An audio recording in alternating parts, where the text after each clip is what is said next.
Drinking water before bed burns 46 pounds in 2 weeks. If you are struggling to lose weight and you're over 25, then you need to hear this. People are burning 2.5 pounds of fat each night as they sleep by adding this one ingredient to their glass of water before bed. Harvard scientists confirmed for the first time ever that weight gain problems have nothing. And the Zora Festival for our annual conference, and our theme is Conquering COVID and the other challenges facing the families of the world. Before we get started, and we want to welcome all of you, we're going to ask our technical director, our Director General, Mr. A. Drew, to explain the technical rules that we're going to follow in order for us to have an effective Zoom call. Mr. Director? Good morning, everyone. Good morning. My name is A.D. Drew, and I am the Director General of the World Conference of Mayors, and I will be the one behind the Zoom today. Most of the features that you see on your Zoom right now are the same features that we have on our Friday call, except there are a few differences. Number one, for all those who will be speaking at some point in time today, please make sure that your name that is listed on the program is listed in your name feature on the Zoom.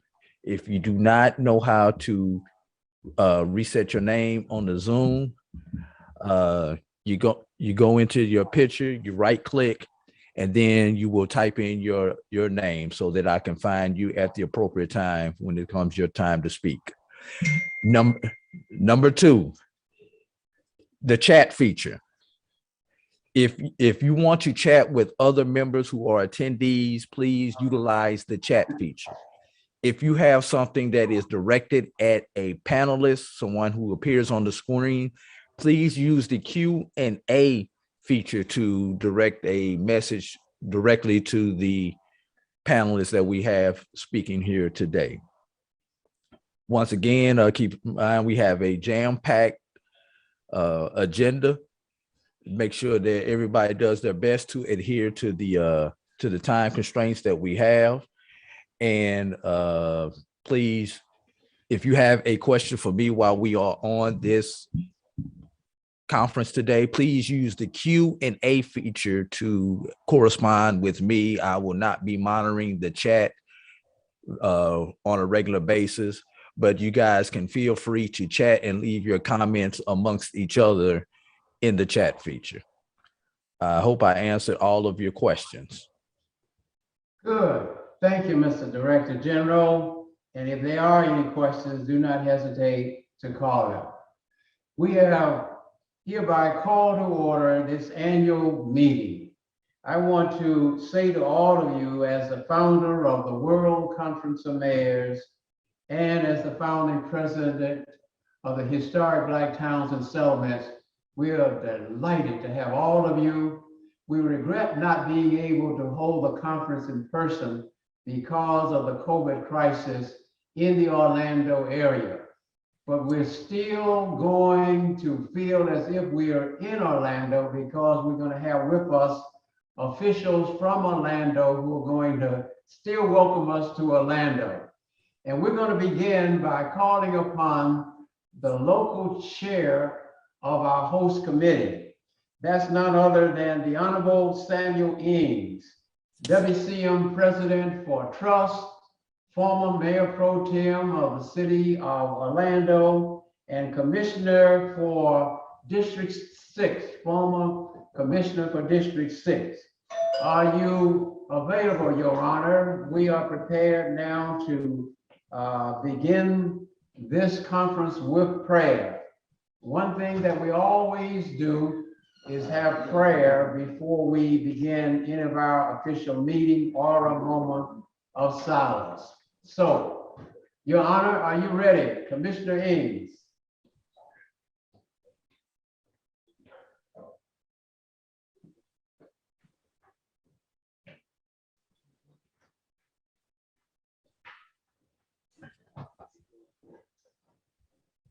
Commissioner Ings, are you there? Okay. Mr. Executive Director, is he on? Everyone, when I just before you speak, I will promote you to panelist, and then you will still have to manually turn on your camera. So I will promote you to panelist at that point in time. And there we have Commissioner Ings. Thank you, Your Honor. Can you hear me? Yes, sir. And you look like the commissioner this morning, sir. This is especially for you, Your Honor. Okay. I just want to say we're so thankful to God for us coming together. We thank God, Your Honor, for your leadership and your dedication to the World Conference of Mayors and the Historic Black Towns and Settlements Alliance and the National Policy Alliance and the Zora Festival. We're just so grateful. So we here in Orlando thank you and welcome you to this 2022 conference, because you guys have been working so hard, Diane and Johnny and all of the board members of these organizations, these great organizations. And I just want to say thank you so much for really stepping up and being strong and courageous as we move forward to fight this COVID crisis. You have called upon us to establish resolutions and to get out into the fields, to promote vaccines and to promote health for all of our communities. And so that's why you have dedicated this conference to the collaboration of fighting and dealing with COVID, whether it's the Delta, the Lambda, the Omicron, or the coronavirus. We're here to fight it. So without further ado, let's pray. Let's bow our heads. Father, in the name of Jesus, we pray for great health, great wisdom, great knowledge, great love, great faith, and great favor. For all of us that are in attendance and those of us that can't be in attendance to the 2022 World Conference of Mayors, the Historic Black Towns and Settlements Alliance, the National Policy Alliance, and the Zora Festival Conference. Father, we thank you that you have gathered us together for this virtual conference. Father, we thank you for the spirit of bravery and courage. We thank you for the spirit of wisdom and knowledge, for all of our speakers, elected and appointed officials, administrative aides and assistants, executives and former elected officials and appointed officials. Father, bless us with the spirit of unity, fellowship, and integrity. For Father, we represent you and we are led by you. Thank you so much, Father, for ordering our steps and providing us with great solutions and strategies and resources and more than adequate funding for our many projects, cities, towns, settlements, communities, and programs. Father, Dr. Martin Luther King Jr. said, "Let us not fear to do justly, love mercy, and walk humbly with our God." Father, Dr. Martin Luther King Jr. said, "How long? Not long, because no lie can live forever." Father, Dr. Martin Luther King Jr. said, "How long? Not long, because the arc of the moral universe is long, but it bends towards justice." How long? Not long, because mine eyes have seen the glory of the coming of the Lord. Come now, Lord Jesus, bless us this day, bless our families, bless every member of this organization, heal us right now. And Father, stay with us during this entire conference and cause all of our needs to be met. In your name we pray, amen. Amen, amen, amen. He has a special privilege because the preachers can get long-winded. But for the rest of you who will be speaking today, don't you get any ideas that you can speak that long. Let me just simply say, I am just so delighted that all of you are here. I want to say on behalf of the Honorable Ed Jones, is our president on, Mr. Director? I spoke to him last night. He was not feeling well. He had a doctor's appointment. So the Honorable Mayor, Do not see him. who is the president of the World Conference of Mayors, the mayor of famous historic Grambling, Louisiana, the home of Grambling University, and he has done an outstanding job as our president. I have the honor of serving as the founder for life, but we elect a president who is our spokesperson for the organization, and we work hand in hand as a team. So he cannot be here today, but I am delighted to have my own mayor, the Honorable Tony Haygood, mayor of the great city of Tuskegee, Alabama, our town, Mr. Mayor, the pride of the swift-growing South. So we're going to ask our mayor to bring a word of greetings on behalf of the city of Tuskegee, Alabama. And he is a member of the World Conference of Mayors and one of the 5 mayors who make up the 5 founding cities or towns that make up the Historic Black Towns and Settlements Alliance. And at this particular time, let's put our hands together and welcome our mayor as he comes to give a welcome. Mayor Tony Haygood. Thank you, Mayor Ford. I'm just happy to be able to bring greetings on behalf of the city of Tuskegee.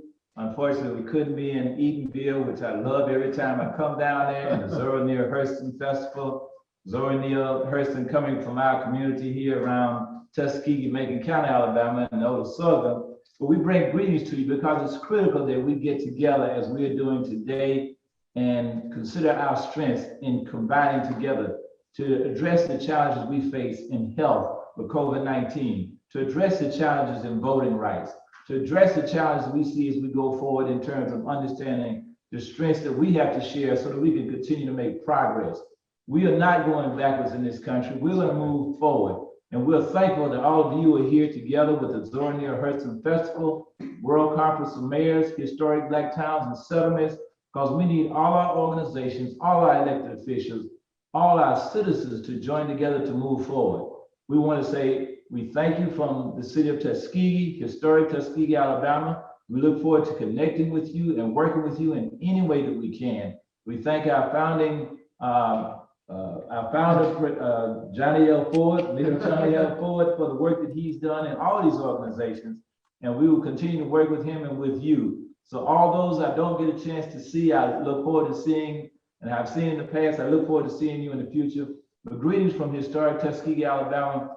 Reach out to us, and whenever you get a moment, always come to Tuskegee, because it's always a great day in the city of Tuskegee, Alabama, and welcome. Thank you, Mr. Mayor. Thank you, thank you, thank you, thank you. And incidentally, Mr. Mayor, we're going to have the first weekend in March. We're going to have the board meeting of the Historic Black Towns and Settlements Alliance. They're going to come to Tuskegee, Alabama for their retreat right here at our world headquarters. And then we're going to go on to Selma, Lord Selma, for the bridge crossing. Yeah. As all of us know, our voting rights are under attack. And if there was ever a time for us to get into good trouble, like John Lewis, that time is now. And so the first weekend in March will be the voting rights march, and we'll have the historic towns in our city. Now, greetings from the Honorable Joe Biden, President of the United States of America. I want to say, first of all, we support President Biden, and we want everyone to know that he's doing, in our opinion, the best that he can to lead our country forward. That's not a political statement, that's a true statement, and we stand on it. We have been in touch with the White House. Congressman Cedric Richmond is his point person in the White House. A few weeks ago, we had a conference call with Congressman Richmond, and at that time, he promised to be with us. Now, because of the pressing issues in Washington, he may not be able to come on at this time, but he will come on when the opportunity avails itself during the conference to bring greetings on behalf of the president.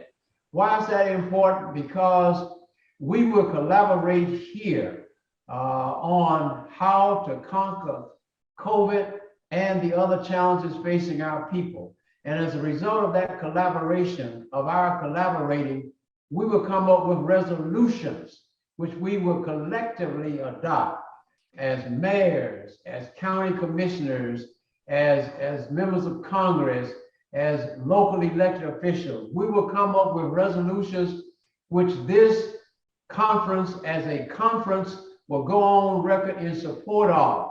And once we take our collective position, because there's strength in unity, in collaboration, we will send that to the President of the United States of America and other national and international leaders so that they will know that there are those of us who represent thousands of people across the country will know how we feel.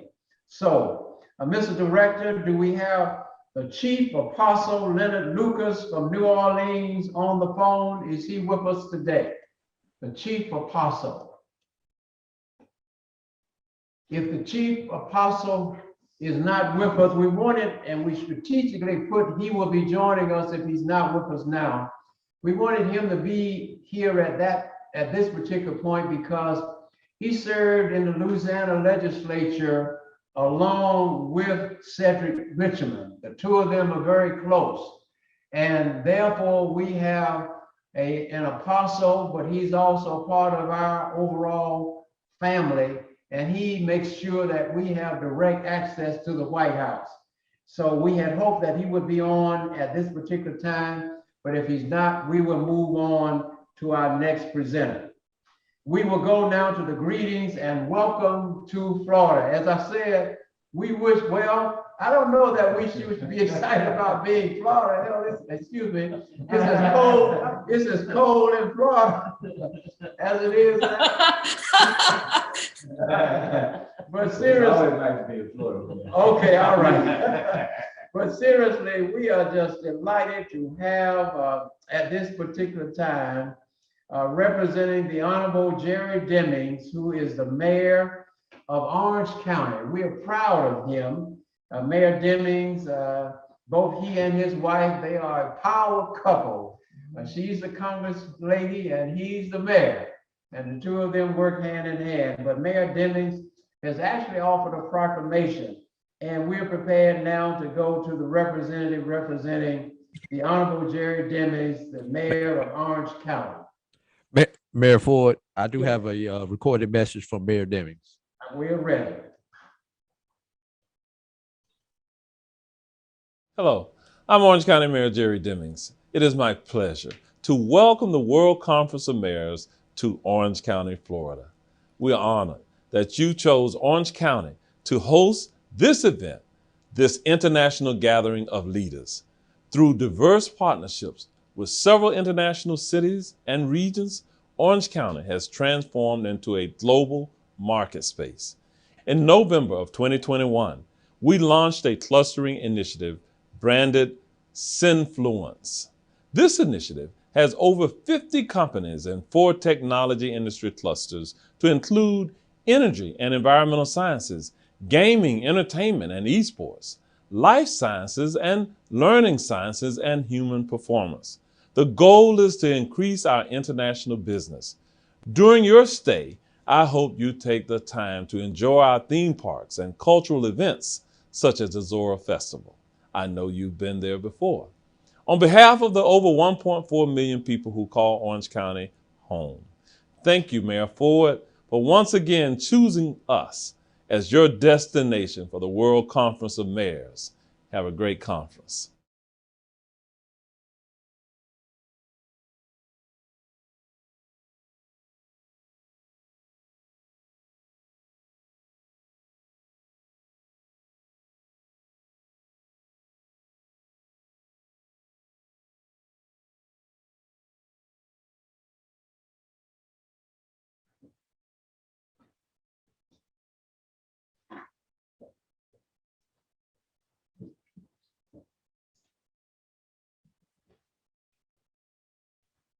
Mr. Mayor, if you'd like some coffee or anything, we want to make you comfortable while you're here.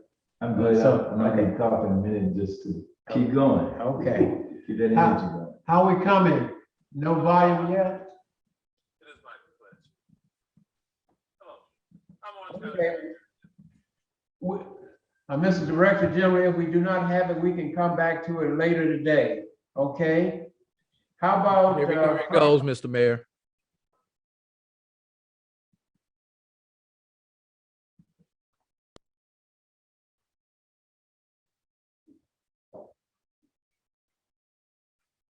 I'll believe it when I hear it. Hello, I'm Orange County Mayor Jerry Demings. It is my pleasure to welcome the World Conference of Mayors to Orange County, Florida. We are honored that you chose Orange County to host this event, this international gathering of leaders. Through diverse partnerships with several international cities and regions, Orange County has transformed into a global market space. In November of 2021, we launched a clustering initiative branded Synfluence. This initiative has over 50 companies and 4 technology industry clusters to include energy and environmental sciences, gaming, entertainment and esports, life sciences and learning sciences, and human performance. The goal is to increase our international business. During your stay, I hope you take the time to enjoy our theme parks and cultural events such as the Zora Festival. I know you've been there before. On behalf of the over 1.4 million people who call Orange County home, thank you, Mayor Ford, for once again choosing us as your destination for the World Conference of Mayors. Have a great conference. Give it up. Thank you, Mr. Mayor. And my 2 grandboys are at Disney World as we speak. They could not change their plans, so my son is working down there representing us today. Okay, we want to go ahead and proceed now. Do we have the representative from Mayor Buddy Dyer, the mayor of Orlando? Reggie, are you there? Okay. Reggie, how about the Honorable Mayor Eddie Cole, the mayor of Eatonville?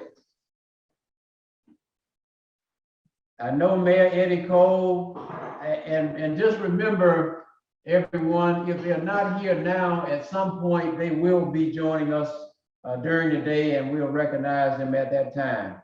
But we're always happy to come to Eatonville because Mr. Mayor, and incidentally, we've been joined by the Honorable John McGowan, former mayor of Union Springs, Alabama, and now county commissioner for Bullock County, and one of the senior members of the World Conference of Mayors and the Historic Towns. Mr. Mayor, welcome. Thank you, Your Honor. It's really wonderful to be here once again with the World Conference of Mayors, Historical Black County Settlements, and all of you, Mayor Haygood, and everyone assembled here today. It's just an honor to be here to see the work continues. Thank you for all you do. And we're going to be hearing from him later because, as I said, he served as mayor, now he's a county commissioner. In this, one of the things in the World Conference of Mayors, we don't have any boundaries. We are elected public servants, and title is not important to us. As long as we have an opportunity to serve. So Eddie Cole will be joining us later from the town of Eatonville, the town that freedom built. I would never forget the first time, Mr. Mayor, both mayors and Mr. Commissioner, the first time I went down there, they had these big gates. And I saw on the gate, the town that freedom built. And also I saw quotes from Booker T. Washington. That's when it really inspired me to organize the Historic Black Towns, to know that Booker T. Washington's footprints was down in Eatonville, and he had been responsible for establishing a school, inspiring the inspiration for setting up a school. How about the Honorable Regina Hill? We want to take this opportunity to thank her, Commissioner Ings. She's now the county commissioner the city commissioner for District 5, Orlando. We want to really thank her for sponsoring and supporting us in this endeavor. Is she with us, Mr. Director General? I know she will be joining us. She would No, not. she is not, Mr. Mayor. She would not miss this opportunity because she got what? 78% of the vote, Commissioner Ings, in her last election. Commissioner Ings, what was it? Go to Commissioner Ings. You may want to say a word on behalf of her, Mr. Director General. Can you go to Commissioner Ings? If he unmutes. Yes, sir, Your Honor. Yeah, I wanted to say the word about Commissioner Regina Hill. I was telling them that she got 78% of the vote in her last election. She's quite popular. She's not with us now, but you may want to indicate how supportive she's been for this conference. Yes, sir. And I also want to let you know that Reginald McGill is watching, but he does not have the link so that he can speak. And I told him to kind of make his adjustments so that he can get on this line. And he said he would also be speaking for NY Theory as it relates to the Zora. But on your request, Commissioner Regina Hill has been very successful in helping us during this conference. As a matter of fact, providing the rotunda at the City Hall for the reception that would have been on Friday evening. And of course, I was looking forward to the catered food that would be there, because, you know, Orlando gives you a great host, and as a great host, give you a great time and lots of food so that you won't say you walked away hungry. So we are thankful for Commissioner Hill for providing that opportunity, and plus reaching out and saying that we should do a community project. And that community project would have been doing rapid COVID testing at the senior apartment complex right next to the Amway Arena. So Mayor David Allen was poised to reach out and do this for us within the collaboration of the World Conference of Mayors and Historic Black Towns and Settlements Alliance and Commissioner Hill's office. So we're very grateful, and we're grateful for her aide, Jacqueline Cockerham, who has joined us on the meetings from time to time. And we really appreciate that help and support. So thank you, Your Honor. Okay, thank you. We want to go now and mention the Honorable Attorney Benjamin Crump, who is a past president of the National Bar Association and really has been, we dub him as the defender of Black America, because starting with Trayvon Martin, that case, I mean, Benjamin Crump has just been there for those families who have needed to be represented. He is our good friend. The National Bar Association is one of our partner organizations. He will be joining us during the conference. He was with us at Black Wall Street back in May. And at that time, we had a chance to swear him in as a member of the World Conference of Mayors. So he will be joining us at some point during the conference. If we're ready now, let's go to the Honorable June Ings. Commissioner Ings, I'm sure you know this distinguished young lady. You're ready now. Conference hostess and publicist, normalized. Is she ready, Mr. Director General? Yes, I am. Yes. Okay, go right ahead. Wonderful. Can you hear me? Yes, ma'am. Okay, first of all, I want to thank everyone. I want to thank, of course, you, Mayor Ford. I want to thank our distinguished guests and our global leaders for being so resilient and continue to host this meeting virtually despite all of the challenges that we have had with conquering COVID. And pushing forward is a testament, a very strong testament, that we will ultimately be able to conquer COVID in the very near future. But it's also a testament that we will consistently work to conquer the residue that COVID has left in our communities. The World Conference of Mayors for years has been on the forefront of actually addressing mental health in the Black community. And recently, the World Health Organization has chimed in by saying, now more than ever, there needs to be an increased investment in the awareness of mental health. Our next speaker is someone that I am so proud to introduce.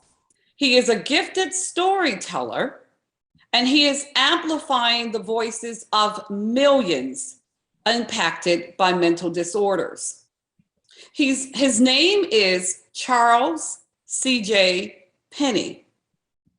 And CJ, as I said earlier, is a gifted and talented storyteller, is also doing something else. He's leading the charge for removing the stigma of mental illness with his debut film entitled Normalized. I'd love for all of you to take a minute and watch the trailer. Thank you. Thank you. And I understand that you have the movie as well. So for all of you who want to see the movie after the trailer, and we'll speak to the World Conference of Mayors. Thank you. Give me just a moment. Okay, thank you. And after the trailer, Charles C.J. Penny, the executive producer of Normalized, will actually speak. And also, I'd like to give a shout out to his producer, Alexandra Bellamy Caesar. She's also has been very instrumental in bringing this film into fruition. And I know I'm talking, but I got to give him a shout out. The film has recently been selected by the DC International Film Festival and will premiere March 3rd. Thank you. Okay. Roll it. It's never been anything significant about me. It's never been anything significant about me. Always felt average and a little uncomfortable in my own skin. I do know that one night in particular changed the way I view my life forever. I'm sorry, I shouldn't have had alcohol served. Just in my head, I'm 30-something and I don't feel like I've done much with my life. Yo, just come with me. Come on. But can a man love his wife, his kids, home, and still not want more? Still hate himself? You have to learn to love yourself. If you can't do that, then we can't do this. Opening up and being vulnerable can be pretty difficult. Problem is, we don't allow ourselves to see what's under the mask. I want you to know, I'm just like you. Just trying to become normal.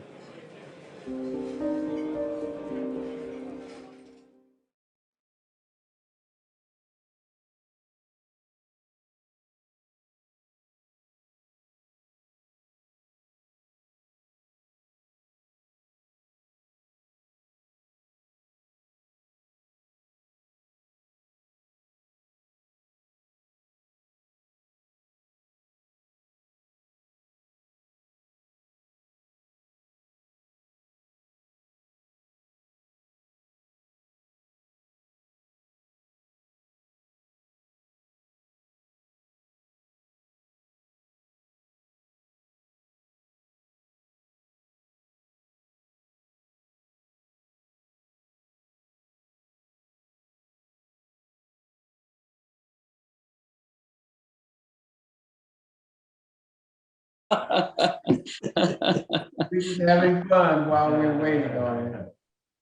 That was a great film. Mental health, Mr. Mayor and Mr. Commissioner, mental health is an area that we need to really keep pushing to get more support for. All the health issues are important, but mental health Hello. really need. Is he there? I am. I'm sorry. I didn't see what's Okay. My apologies. Welcome, welcome. All right, welcome. Thank you. Sorry about that. Thank you. Thank you everybody for having me, and thank you, June, for the introduction. You know, when you look at that trailer, there were some issues that the main character was having, and some of those were obvious, and some of those were not so obvious. There was self-doubt, there was insecurities, addiction, there's inflated sense of self, there's depression. I don't know if this sounds familiar to you or you can relate, but you don't have to admit it because I'll do it for you. I am the main character in that film. Again, my name is CJ Penny. I'm the executive producer of Normalized. But like many of you out there, I understand what it's like to be in your shoes because I was an appointed figure by the mayor of Baltimore as the chief of transit and sustainable transportation. I currently work in Chicago managing a $5.5 billion capital program for a transit agency. So I understand the pressures of government and what you go through on a regular day. I remember meetings or being written up in the newspaper or somebody just saying something to you like on social media, writing about you, thinking that you were always up to no good, which was just crazy because all I wanted to do was good. Like there wasn't a bad bone in my soul when it came to like public policy and integrity. Those pressures can really weigh on you, especially if you have a condition that I have, which is bipolar. So I've been able to be successful and manage these positions while still being bipolar. But if you don't manage those positions, if you don't manage those pressures, they can become crippling, debilitating. You may engage in dangerous or risky behavior. You may form resentments and let them to fester. And those resentments come out as actions that can be detrimental to your family, to your health, to your community, to your constituents. You know, I created Normalized, which has grown into a film, which is now grown into a TV show as a way to express and articulate something about the Black community that we don't like to talk about, which is mental disorders. And the way we were talking about COVID and being up in front about COVID is the same way we need to talk about mental disorders because this too can kill us. We can't just always sweep it under the rug. The film Normalized is my way of addressing and fighting and managing bipolar disorder successfully while, you know, being a successful Black man in America. I recognize there's a lot of people out there like me that aren't reflecting on TV. I'm not an athlete. I'm not a drug dealer. I'm not a rapper. But I am what you should aspire to. And that's an important message. I want to erase the stigma of mental illness.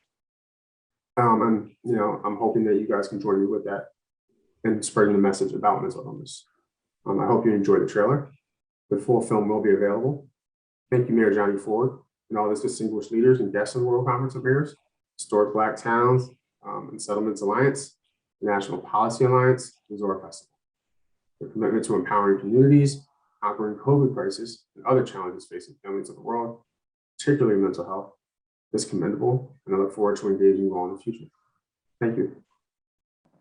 Okay, good. Thank you, thank you, thank you, thank you, thank you. Thank you very much. Okay, all right. And Mrs. Ings, thank you so much for introducing him to us.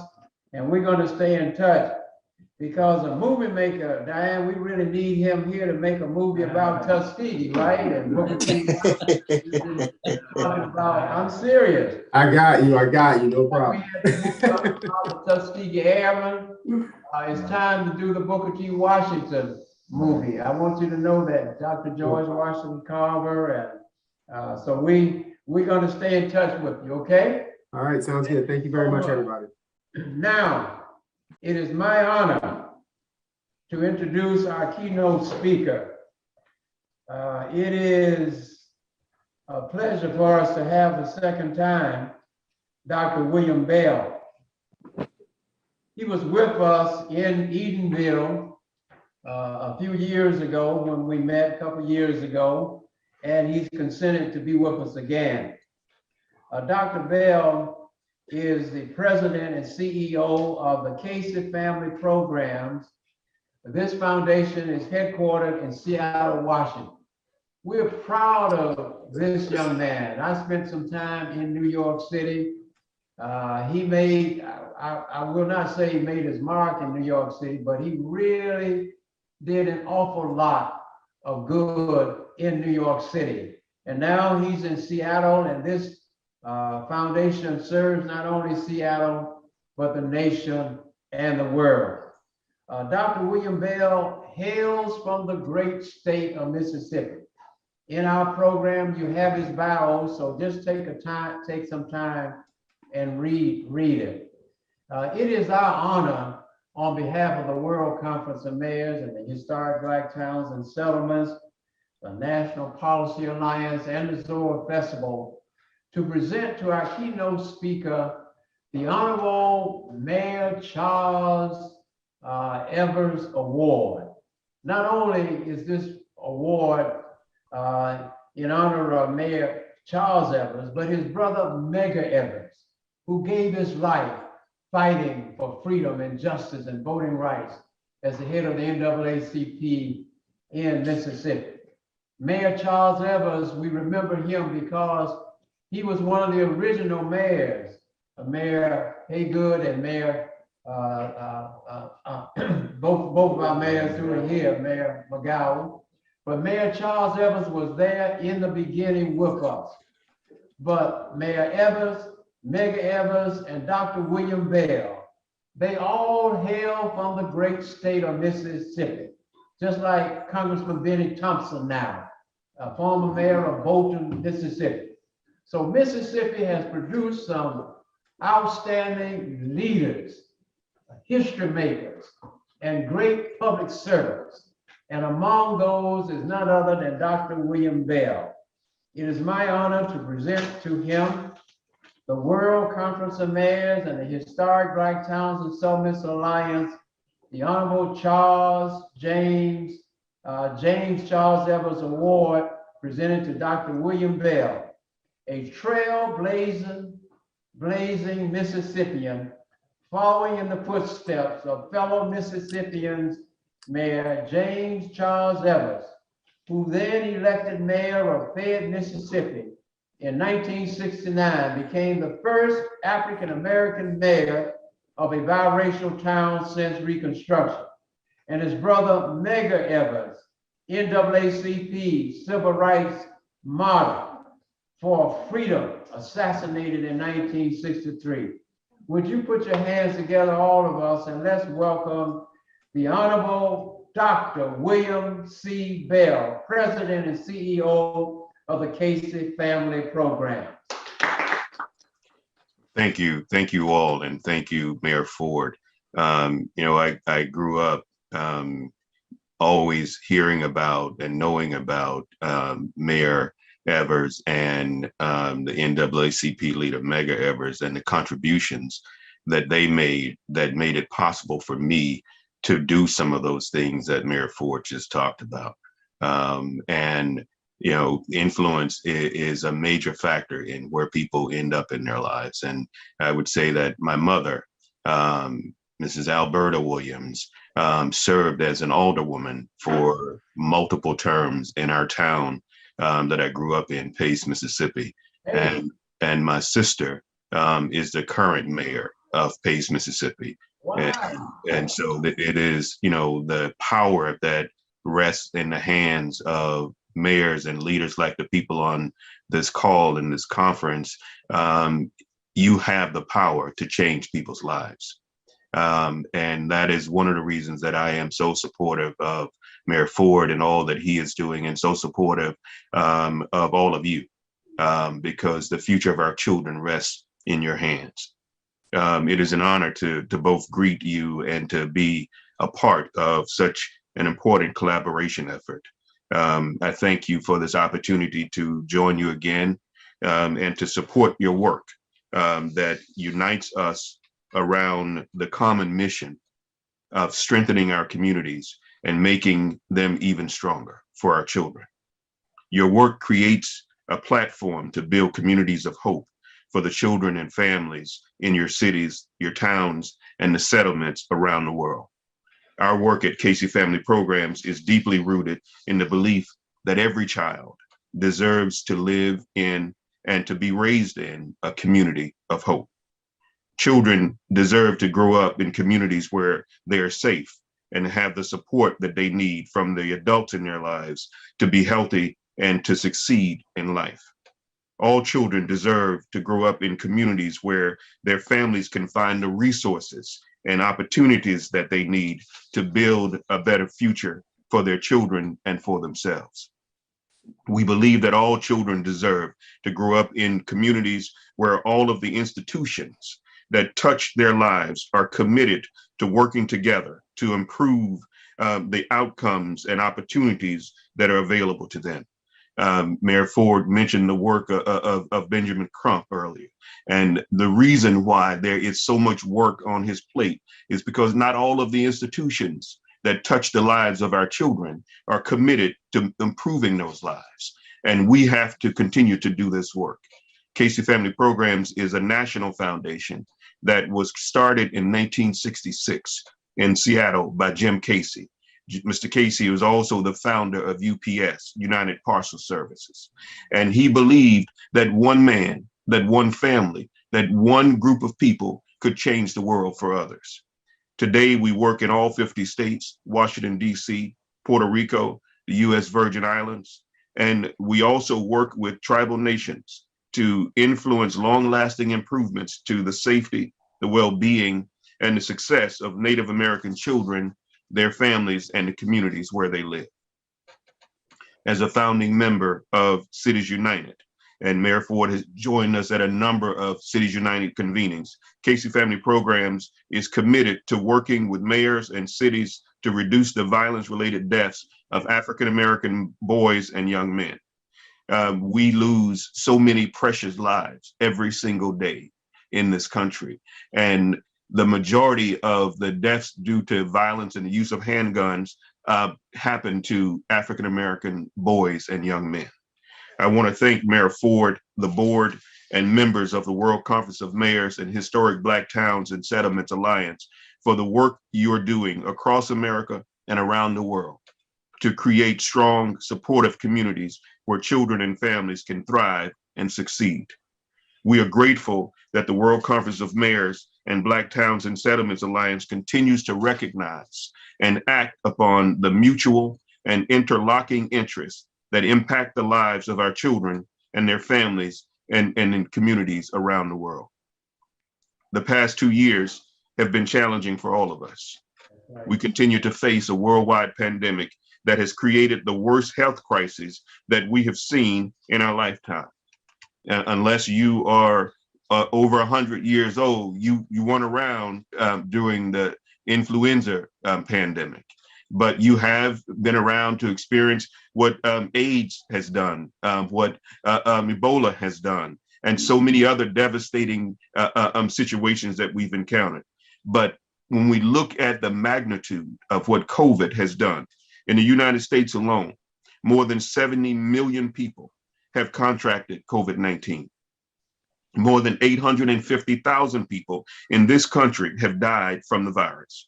And even though we make up only 4% of the world's population, the United States accounts for more than 15% of the world's total of 5.5 million deaths due to COVID.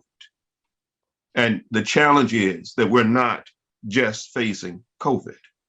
While facing the impact that the virus is having on our lives, people all across the globe also find themselves in a daily struggle, fighting for the health care that they need for themselves and their families. Many of them don't even have access to the vaccines that could save their lives, while we have people in this country who are refusing to take the vaccine. While facing the impact that the virus is having on our lives, people all across this globe also find themselves in a daily struggle, fighting for economic security for themselves and for their families.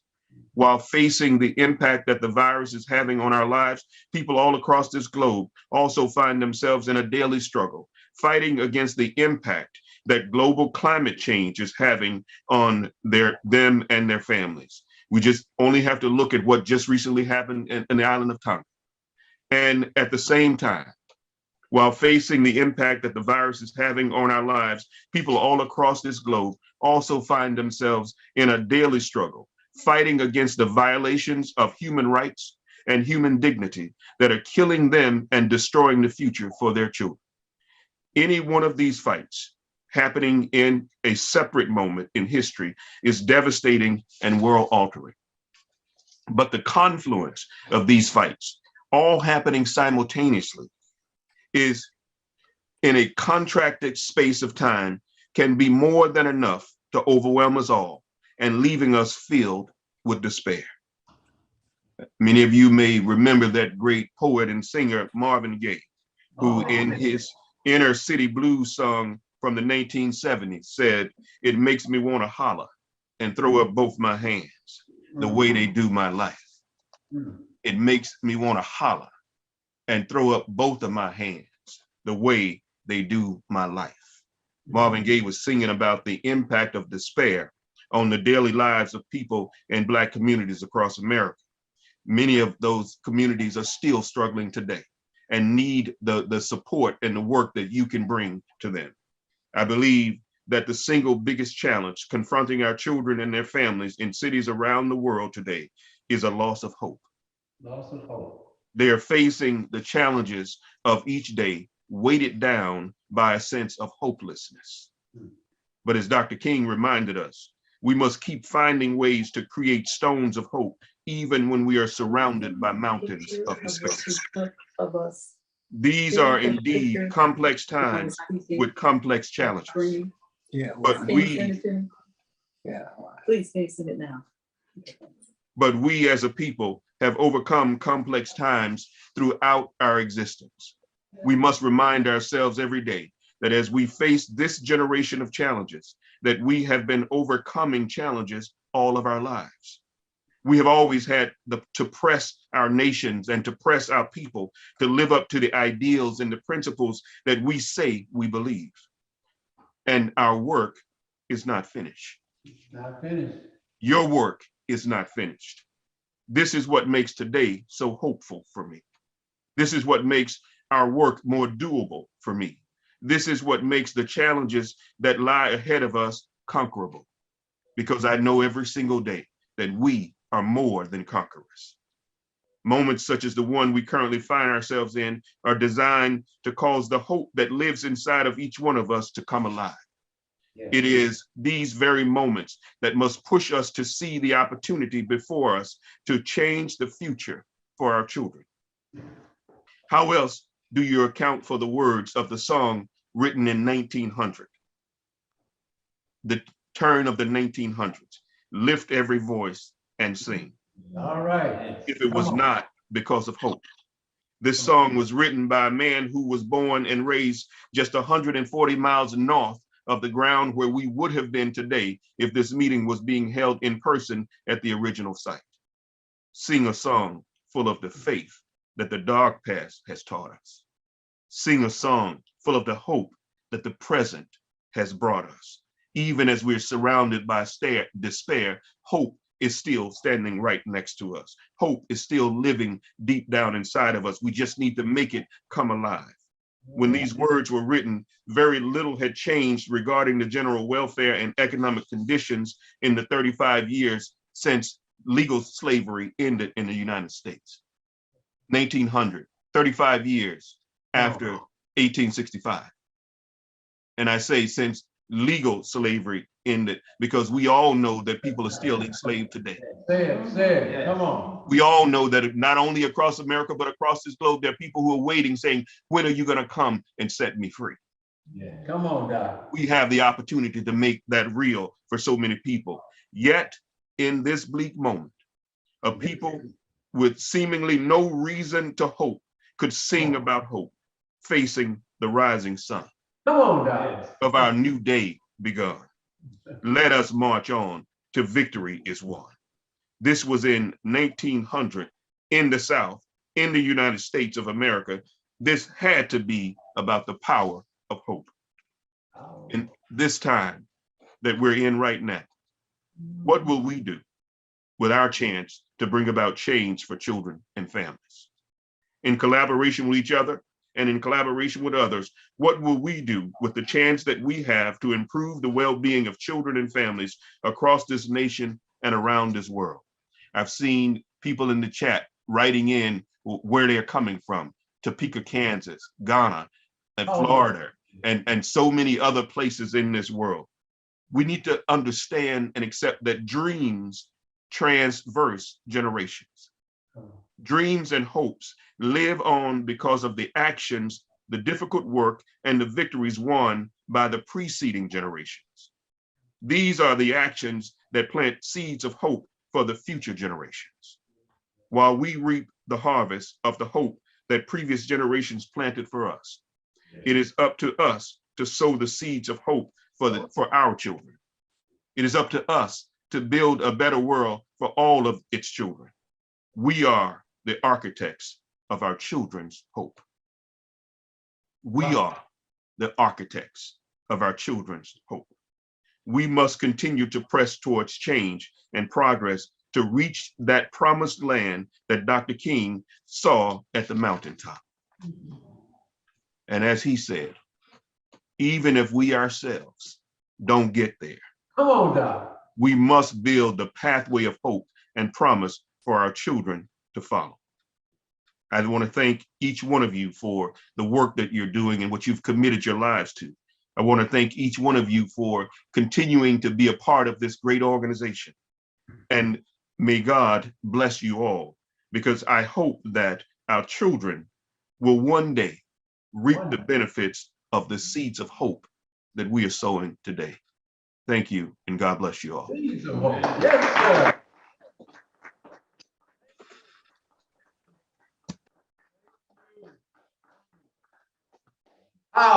Power.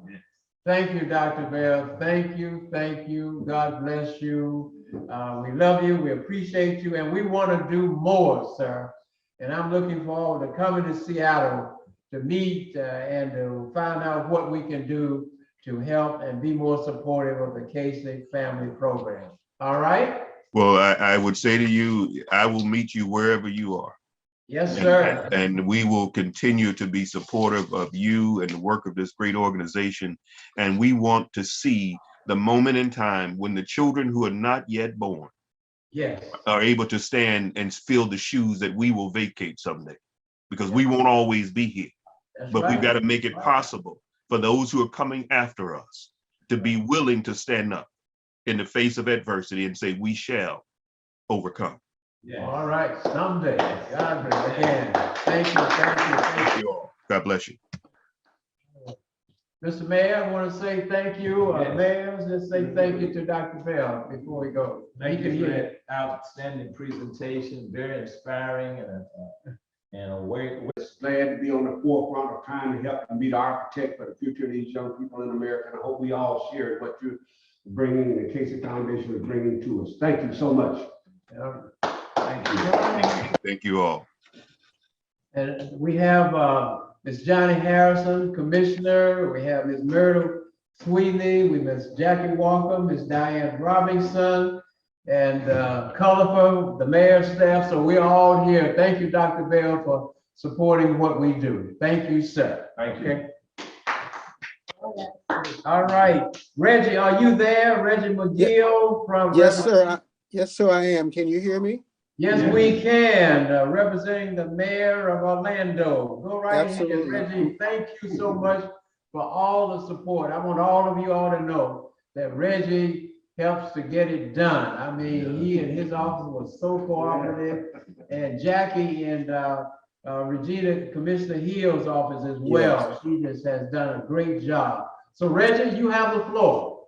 Thank you so much. I don't want to take much of your time, but please know that Mayor Buddy Dyer is extremely pleased to be a partner and have our city serve as one of its hosts. He regrets that he cannot physically be on this particular call, but asked me if I would represent him. Honestly, I look forward each year to you guys coming. I'm sure in your planning, you may want to look at other places, but thank you for always considering Orlando as serving as one of its hosts. And I must admit, I wear two hats. I'm also a board member of the Zora and Hurston, the PEC board. And so Mrs. Nathira asked me to bring greetings on behalf of her.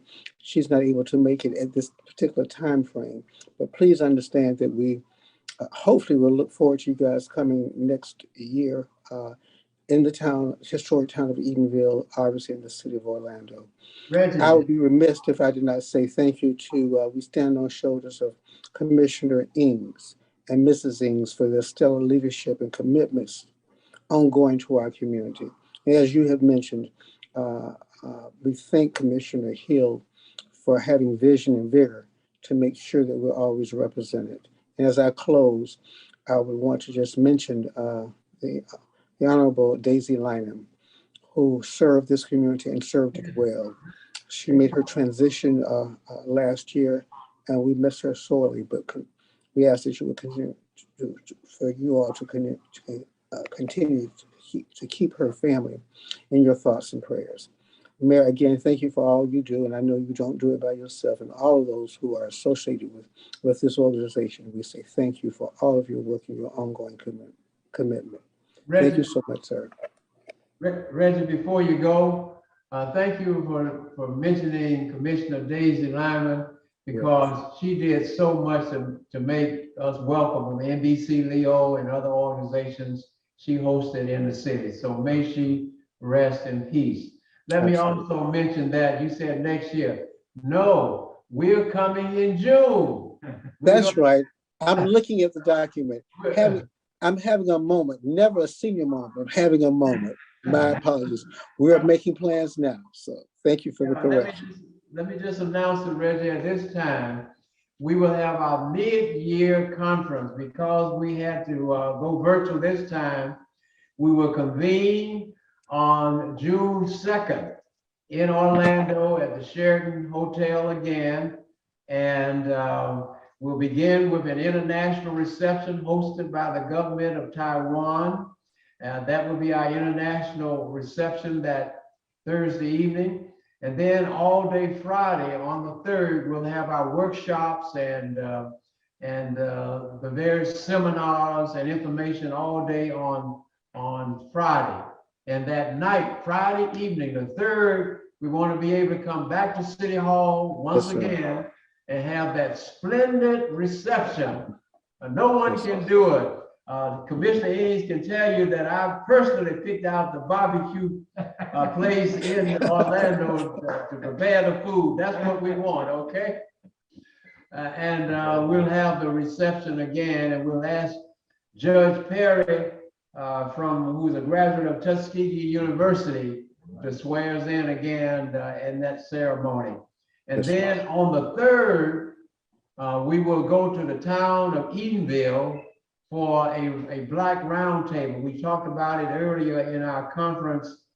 We had a Historic Black Towns and Settlements Board meeting, and we voted for the Historic Black Towns to have their Roundtable of Historic Black Towns. As all of you may know, there are more than 1,000 historic Black towns and settlements across America inspired by Booker T. Washington, who inspired the formation of Greenwood first, right here, Mr. Mayor, back in 1881. Greenwood, which has its own post office, became Tuskegee Institute, Alabama. And he encouraged Black people to organize their historic Black colleges and their own historic Black towns. And so they will have that roundtable. We'll have that roundtable on that Saturday morning. And then we'll have the famous Zora Festival, one of the 25 famous festivals in the United States, will be held again next year. I mean, this year, later this year, okay? This year in June, correct.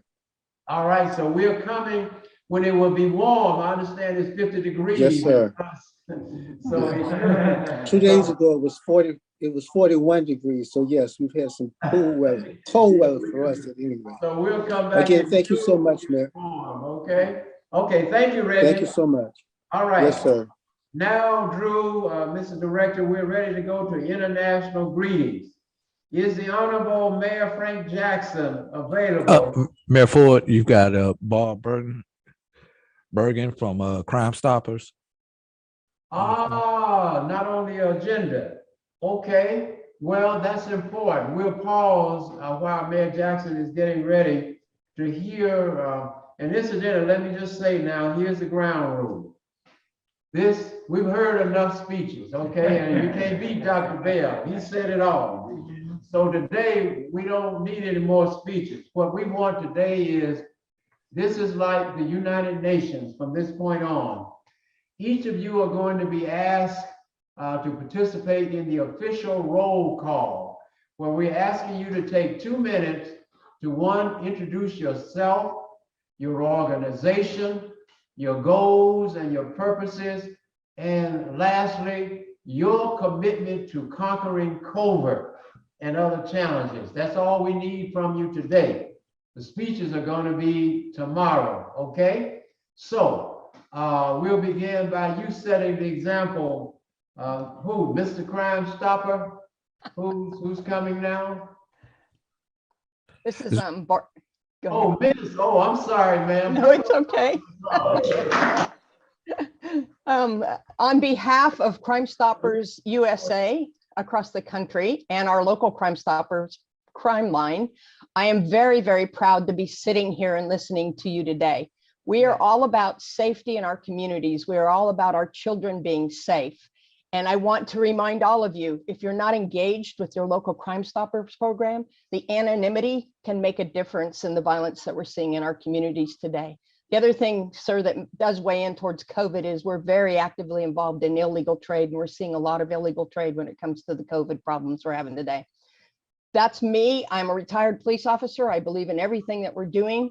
So please keep us in mind in the future. We are excited about participating with the World Conference of Mayors in the future. And I'm excited to be sitting here today. Thank you to Commissioner Ings for bringing me to the table. Y'all have a great conference. And again, we appreciate you involving Crime Stoppers USA across the country.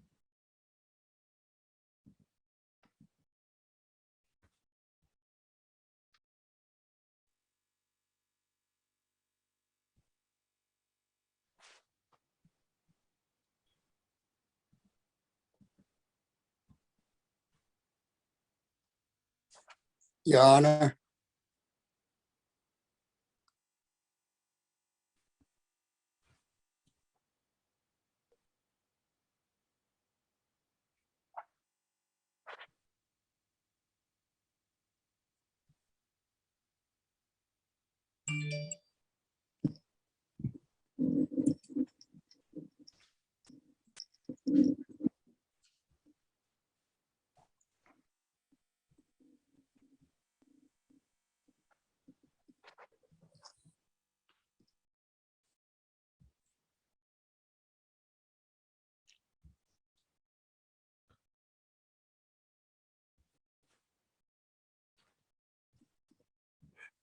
Mayor Jackson, looks like we lost Mayor Ford's connection. So if you would continue on and with the international greetings, please.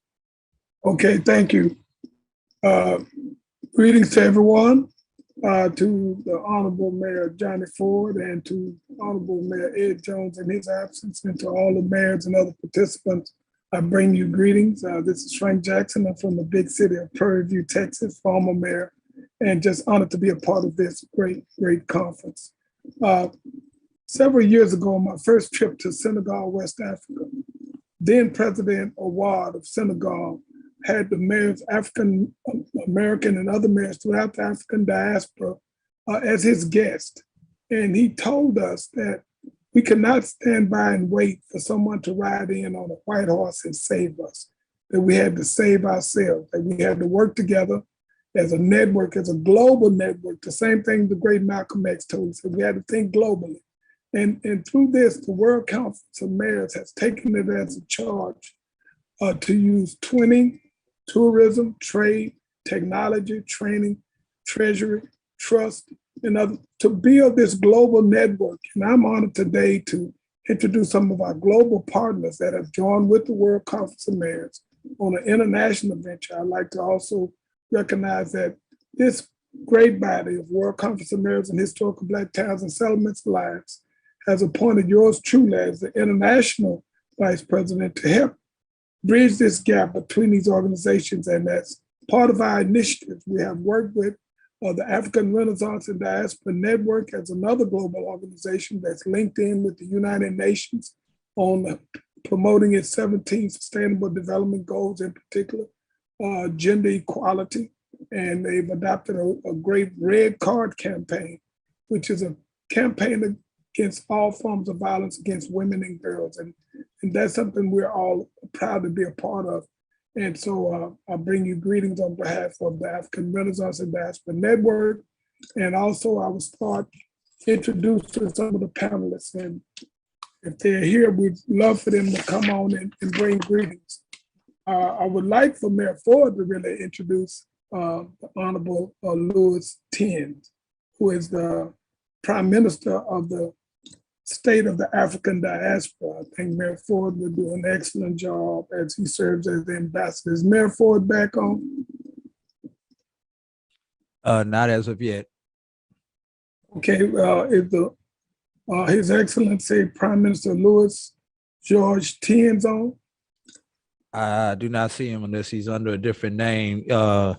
Actually, if you would, Mayor Jackson, if you would go down the go straight down the list and if he calls your name on the list, please let me know in the Q&A feature that you are on and under what name, so that I can activate you for this portion of the conference. Because some names I'm going down, I see, I recognize them, and some I do not. Okay, we have the Honorable Saud Diarra, who World Conference of Mayors Vice President for Africa and Eastern Hemisphere.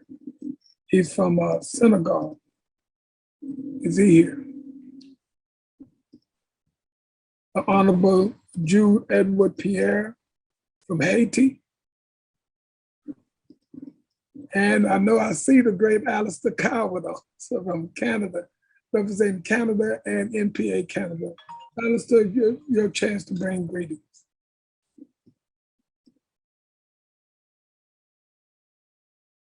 You have to unmute, Alistair.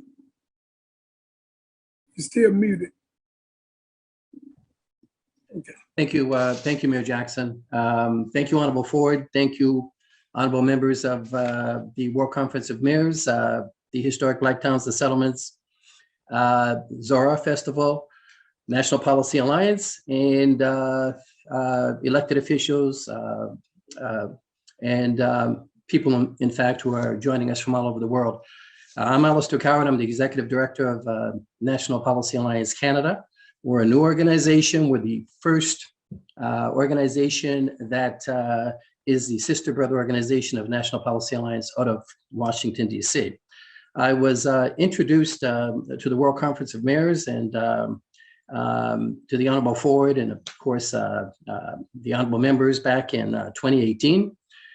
We incorporated our organization here in Canada. We're a national organization as a policy-driven organization that's focused strictly on many of the things that Honorable Ford spoke about, Mayor Jackson, the Honorable William Bell that just spoke, and others who have spoken previously. We're focused in on looking at policy issues, basically developing programs and projects here in Canada. And we actually deliver those programs out to the African Canadian community and the Canadian community at large with an intention to have those programs improve the quality of life of individuals and of families across the country. Mayor Jackson and especially William Bell and Honorable Ford basically said it basically as it is. Dealing with COVID over the last couple of years has been a hindrance for not only our organizations, but also for the people in our community. And on that basis, we can't sit back and wait for the government to basically provide us money for our organizations or for corporate Canada or corporate America to rehire our people back into the community so that we can, in fact, continue that income stream into the families that need that income to be able to continue taking care of their children.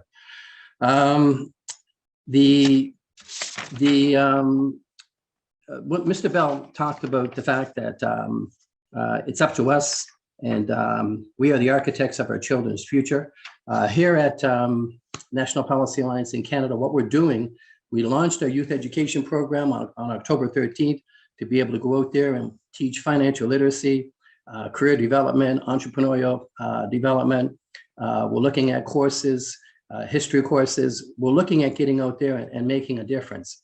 However, at the end of the day, there is a very, very sensitive relationship between business and charities. And it is that conversation that I'm hoping that we can bring to the roundtable, that we who are leaders and stakeholders in our communities, not only in the United States, Canada, in the Caribbean, and in Africa and around the world, that we can sit down and talk about that sensitive relationship and to be able to empower our organizations and our young entrepreneurs with an opportunity to be able to have that opportunity to be able to build their business, to hire our own people, and be able to circulate the dollar within the community.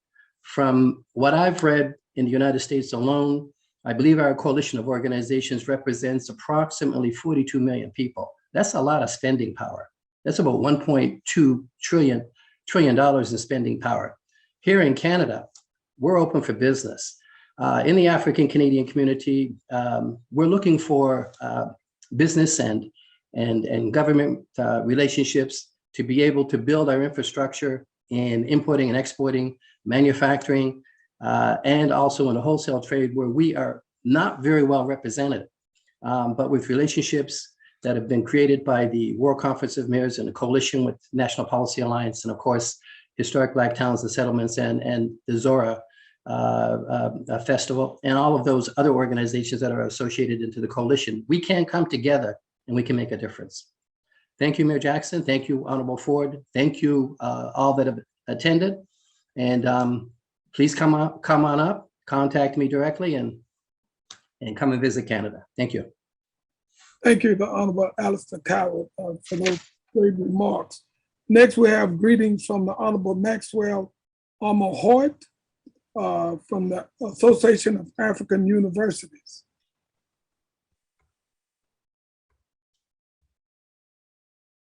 All right, the Honorable Francis Bertrand, World Conference of Mayors for Trinidad and the Caribbean.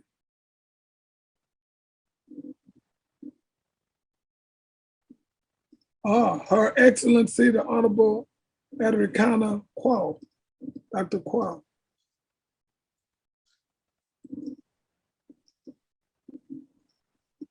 The Honorable Kofi Agyang-Po, President, Sons and Daughters of Africa.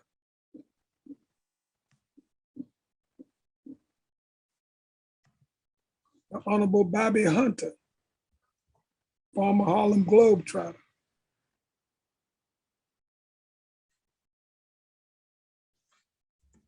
And as Mayor Ford said, these folks will be joining us later on if they're not here already. The Honorable Dr. Charles Olawale, Senior Network Consultant.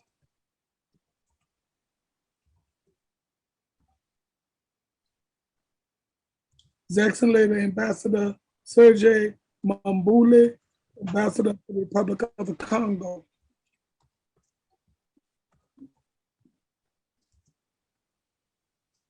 The Honorable Akinwumi Adesina, President of the African Development.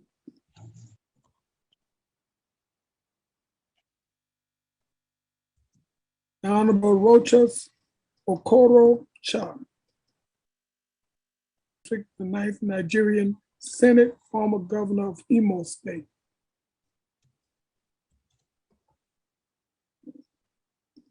Honorable Musa Faki Mohammed, Chairperson of the African Union Commission.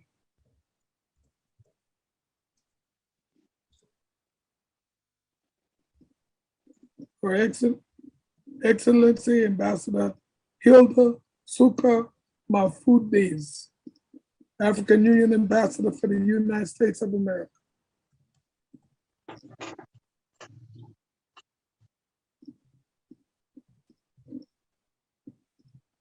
Honorable Dr. Bernard, our dental specialist. I'm here, sir. All right, bring us now. Yes, I'm ready. I'm ready for you whenever you'd like. Well, we ask you to bring greetings at this time. As Mayor Ford said, we're trying to keep it short. We got a long list of folks that are supposed to bring greetings, and we're talking about perseverance through this COVID-19. It's on you, sir. You can unmute and bring greetings. So did I just begin speaking or? Go ahead. Okay, well, let me introduce myself. I'm Dr. Bernard Fialkoff, president and the founding sponsor of the Foundation for a Drug-Free World, the Americas chapter. And our mission is very simple. It's to bring the truth about drugs to our youth and to our families. This past year, because of the COVID stress, we lost 100,000 Americans to drug addiction. That's actually double what happened in the entire Vietnam War, and the Vietnam War occurred in 10 years. So it's not acceptable. Our services are in 26 languages and are available to all the mayors. I want to, first of all, give gratitude for the Honorable Johnny Ford and for my friend, the Globetrotter, Mr. Robert Hunter, for inviting me here to this World Mayors Conference. I'm very honored to be here. I want you to know that our program in New York City achieved a 10% reduction in teenage drug usage. So the program works. It's being utilized all over the world. It's an international program. I'm head of it in 5 different countries. There are different friends of mine in different parts of the world. It's available for Africa. It's actually being utilized in Africa right now. And it's available throughout Central America, United States, the whole world, Europe. So we're available to you. There's no cost to you. It's a nonprofit program. It's the largest in the world. An important thing to state is that drug usage is what leads to killing. 90% of shootings, the shooter was on drugs. We all know that if our young children are on drugs, they're not going to be learning, they're not going to get an education. And without an education, it's very hard to accomplish in this world. It's hard to change things in this world. So Foundation for a Drug-Free World is here for you. For any of the mayors who want us to come to your city, if you'd like to put it in your schools, if you'd like to put it in your police department, we worked in NYPD with Director Louise Johnson, who was a friend of mine. We taught all of New York City police department, school safety officers on drugs, drug education, and it's been very well received. So we're here for all of you. This is this country is based on freedom, but when our population is drugged, we're not going to have freedom because a drugged individual doesn't know the difference between right and wrong. I know all of you are in agreement with this, so I'm here for you. And one thing that I really want to end off on, what Mr. Bell said. The program works, it's free, we're here for you. More than willing, Mr. Hunter and I, to give it to you and put it to work in your cities. So the only question left is, what are we going to do about it? How are we going to apply it so our kids can be safe, so future generations can be safe, and they have the real truth, and they make their own decision, and logically stay off of drugs. The United Nations in 2016 stated that we weren't going to enforce drug usage out of existence. We weren't going to penalize it. We had to educate. So here we are. Hopefully, whoever out there needs it for your community, and obviously we need it in all communities, we're here for you and ready to go into teamwork with you. Let us know. You can reach me at fdfwamericas@gmail.com, fdfwamericas@gmail.com. Thank you for having me here, and I look forward to speaking tomorrow. And for any of you who want to reach me, by all means do so. My cell number, in case you want to reach me directly, 516-647-2126. Thank you, Honorable Mayor Ford. Thank you, Robert Hunter, and also Mayor Jackson. and all of the mayors on this conference call. Thank you, sir. We are very honored to have you a part of this conference, and thank you for your comments. Next, we have the Honorable Francis Bertrand. I see you've joined us for you to bring greetings, sir. Thank you very much.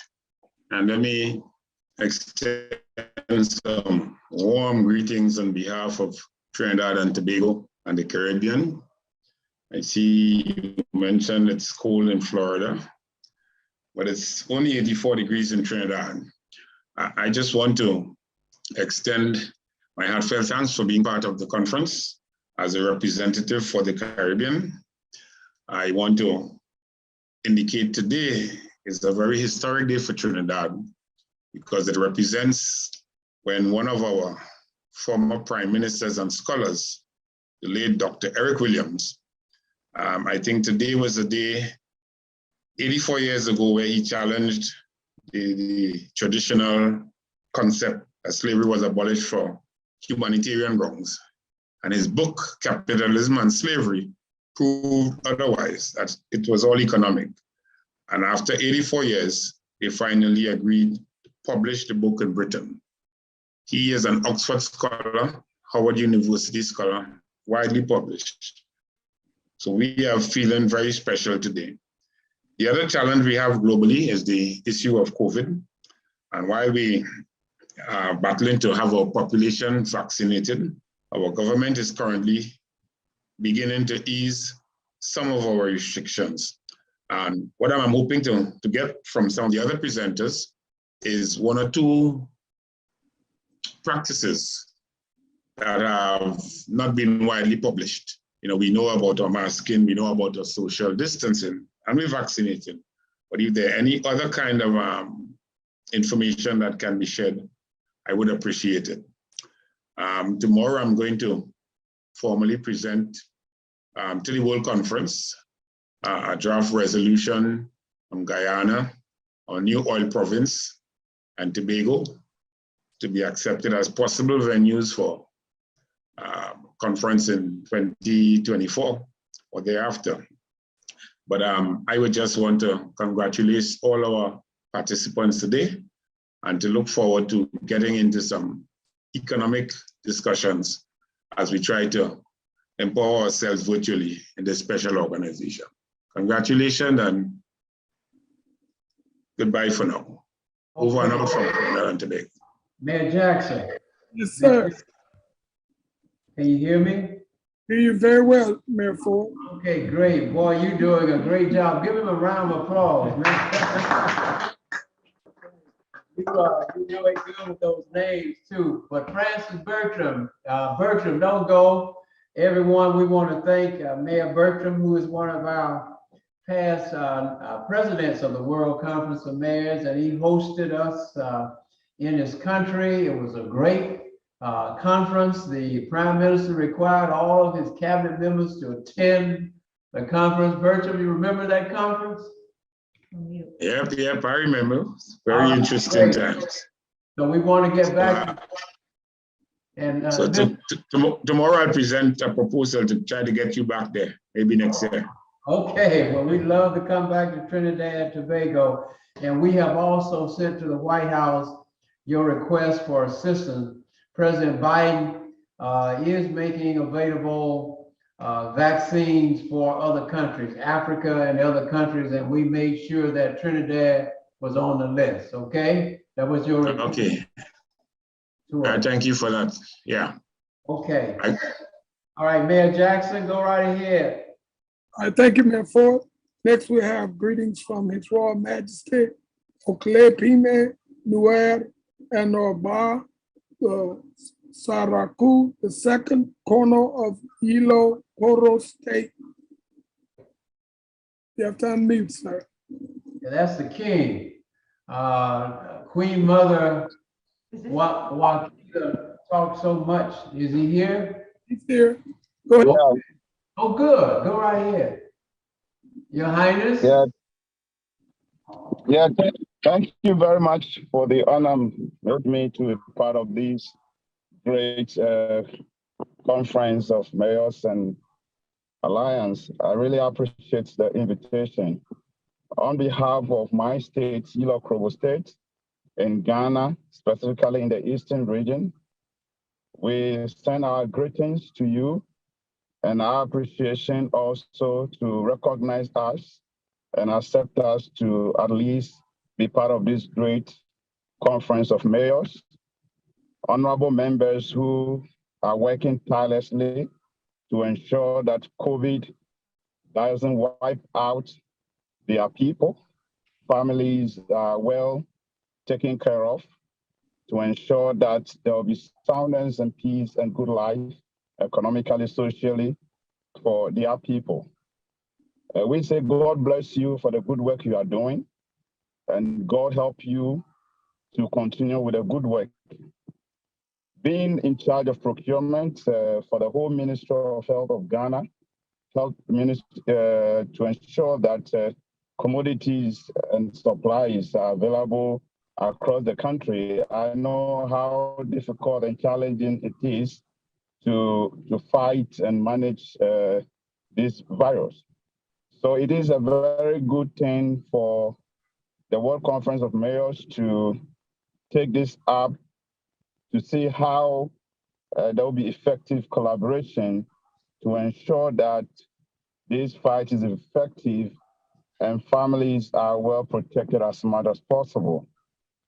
Also, as the king of the state, ensuring that members adhere to all the COVID protocols, and then also convince them, because I mean, it's very difficult for some of them to accept to take the vaccine, but we have to find ways and means to convince them to take the vaccine to protect themselves from the virus.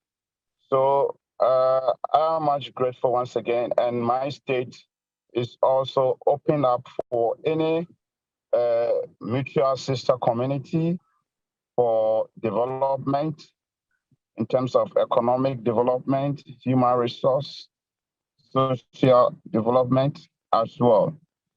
And then also, I don't like to forget about the Waseno project, which is we Yilo people opening our doors for our Black sisters and brothers outside in the United States or any part of the world who want to come home and have a very sound settlement, because we are much concerned about what is happening to our breeding out there, the disrespect, the killings that is going on. And we have set ourselves to give them somewhere to be. So thank you very much for this opportunity. And I also want to thank you so much for accepting our municipal chief executive, who happens to be the mayor, Mr. Eric Tete, to be part of this conference. Yes. And we hope that this conference and this collaboration is also going to benefit us so much. Thank you. God bless you all, honorable mayors, and God bless everybody. Thank you. Bye-bye. Thank you, Your Highness. Thank you, thank you, thank you. Mayor Jackson, go right ahead. Yes, sir. Thank you, sir, for those warm greetings and those great words. Thank you, sir. Next, we have Dr. Ajo Sidre Awosika who is the chairman of the Access Bank. Is she here? I'm not seeing what's going on. Next, we'll start dealing with the National Policy Alliance to bring us greetings. We have the Honorable Johnny Ford and Ms. Denise Tyler. Well, no, we're not quite there yet, are we? We have the Honorable Sambo Jallo. And we have the H.H. Sharif Balde. There he is, right there. That's my brother from the Gambia, right?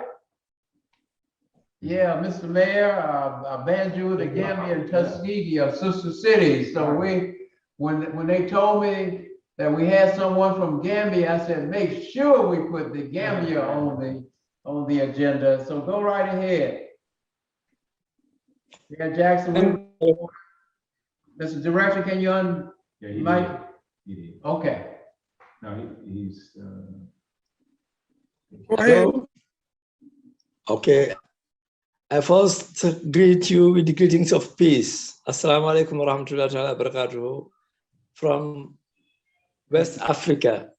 I am joining this call from the capital city of Senegal, but as a representative for the ECOWAS and African Union, I would first like to introduce myself as a diplomat nominated and appointed by the President of the Republic of the Gambia, who have just been given another mandate to lead our great country for another 5 years. My name is Excellency Sheriff Balde.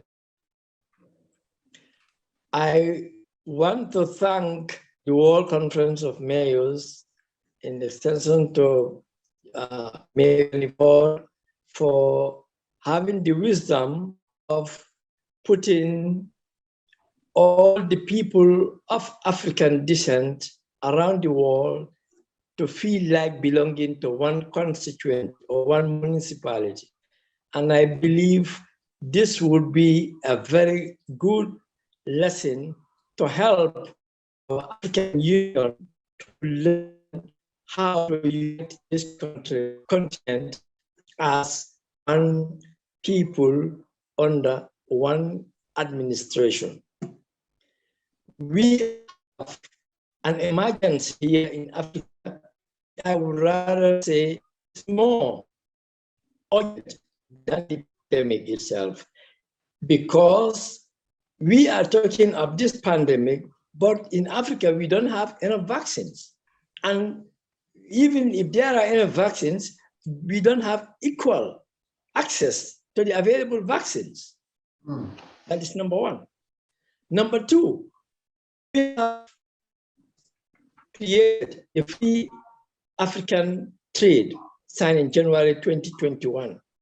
But with the restrictions that I have experienced myself, because I just came out of a tour of West Africa, it is not possible for any ordinary African to move around from one country to the other with the gastronomic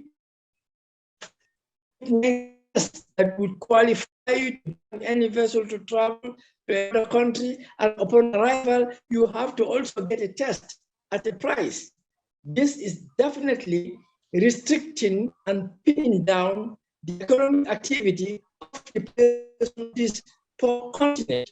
I mean monetarily, but materially, we are the richest in the world, but we are not being given the opportunity to move around freely. This pandemic is managed in Africa. They fail to recognize people that are doing their level best beyond the conventional vaccine to manage this pandemic. And they need to be recognized. We have traditional healers, both in the continent and in the Americas, and they are collaborating among themselves. In Gambia now, they have been given official recognition because their treatments work.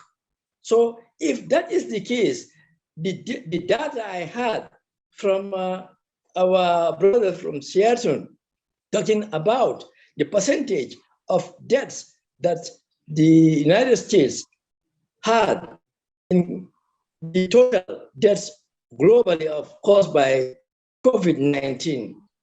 If you check the percentage of deaths in Africa, those recorded is like a minute thing. So definitely there is something that is working, but why impose restrictions which are not necessary to pin our people to not to be economically free to move and make our free trade work? And this as a constituency of the wider people of African descent as recognized in the Permanent Forum for the People of African Descent by the United Nations, we should definitely speak with one voice and make sure that this disadvantages on the weak and the materially poor nations are not imposed on them. It's not fair. So, Mr. Chairman, excuse me, on the- Mr. Chairman. Yes. That's exactly what we plan to do. Speak as a united voice to help get some attention for Africa. We've said to the president, as a matter of fact, this organization adopted a resolution months ago calling upon the president to make vaccine available for Africa. Thank you. Give our regards to all of our brothers and sisters in Banjul. Hopefully the mayor and I and others can come back to our sister city. I like coming to the Gambia because over there they call you the Lord Mayor. But seriously, that's where it all started, 1977 in Banjul, the Gambia, when Mayor George Monday was mayor and Musa Jala was town clerk. And it all started there when we took a delegation from Tuskegee to Banjul. Dr. B.G. Mayberry, Dr. T.J. Pinnock, Major Holland, and others were all part of that original delegation. And we came back and wrote up a proposal to the World Bank and got funding to help improve the Albert Market, your central marketplace in downtown Banjul. Yes. It's still the best market. Thank you. Trip. Yes. That's when we realized that we could help do something tangible to help our brothers and sisters in Banjul. Yes. So I said to Mayor Monday at this time, Mr. Mayor, why don't we organize a world conference of mayors?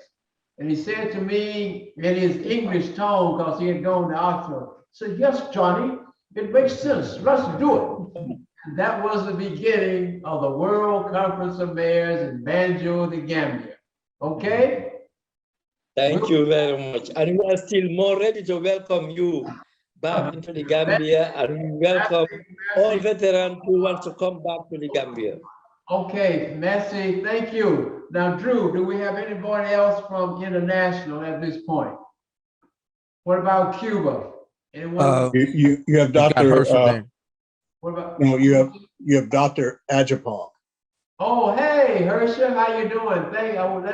We want to thank Herschel Daniels for arranging for the Gambians to be a part of the organization again. And thank you, Herschel, for all that you do. Who do we have? Herschel, go ahead and introduce him. We have Dr. Kofi Ajapong, Drew. He's in the waiting room for the Sons and Daughters of Africa. Great.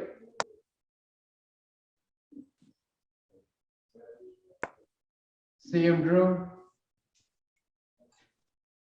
Or while he's finding him, Hershey, you want to go? Yes, sir. I appreciate all that the World Conference of Mayors has done as the United Nations of Cities. And as you said, Mr. Secretary General, it is with this annual conference and the creation of August 2nd of last year of the Permanent Forum on People of African Descent, representing the 1.6 billion people of African descent. This organization has taken the lead by creating a committee last April 29th in the United Nations in the Indigenous Peoples Forum, and with your participation of taking a lead of bringing the cities of the world from Indigenous people and people of African descent to the forefront in fighting COVID from the United States, which has given billions of dollars worldwide, but not in a unified manner with cities. This organization is and can be the lead. I look forward till tomorrow at 2:45 p.m. with the Committee on the United Nations Permanent Forum of People of African Descent to present the agenda. Thank you very much for this time. I think he has now gotten Dr. Kofi Ajapong ready for speaking. Thank you very much, Secretary General. Thank you, Herschel. Doctor, are you ready? The great, yeah, thank you. That's great. First, I like your seal. That's great. Is the doctor ready? Dr. Kofi needs to unmute. Sorry. Go ahead and speak. Hello, yes, Honorable Ford, Yes. this is Dr. Kofi Ejapong. Good afternoon. Bonjour. Très bien. Oui, très bien. I am honored to present to you the sons and daughters of Africa. We are here in the US, in South America, in West Africa, and East Africa. The idea of being an African is a serious thing. I met my grandfather who died in 1954 at the age of 129. He told me about this slavery thing going on. He saw it. And it's a very serious thing that happened in our life. Therefore, the sons and daughters of Africa must acknowledge that they are Africans, not that they are English or Portuguese or French. And this, to bring about this, I came to you, and gradually we are moving forward. We are not going to solve the problem of 400 years, 500 years in one day. These Europeans have worked upon us, and there's nothing anybody can do. France is still doing it.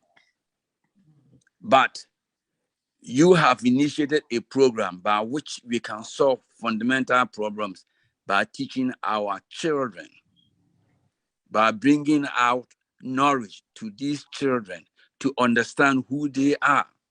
They are sons and daughters of Africa. And this mission must be carried forward. I greet Queen Mother Blakely, Queen Mother Kennedy, Queen Mother Hammond, and all the Queen Mothers that you and Wakili, you are our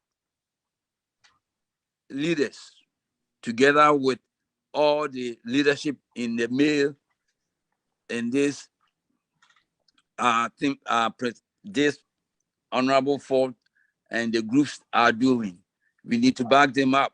And I'm here to play my role. I've been here since 1960 when I was only 22 years old. And I have learned that we need to work.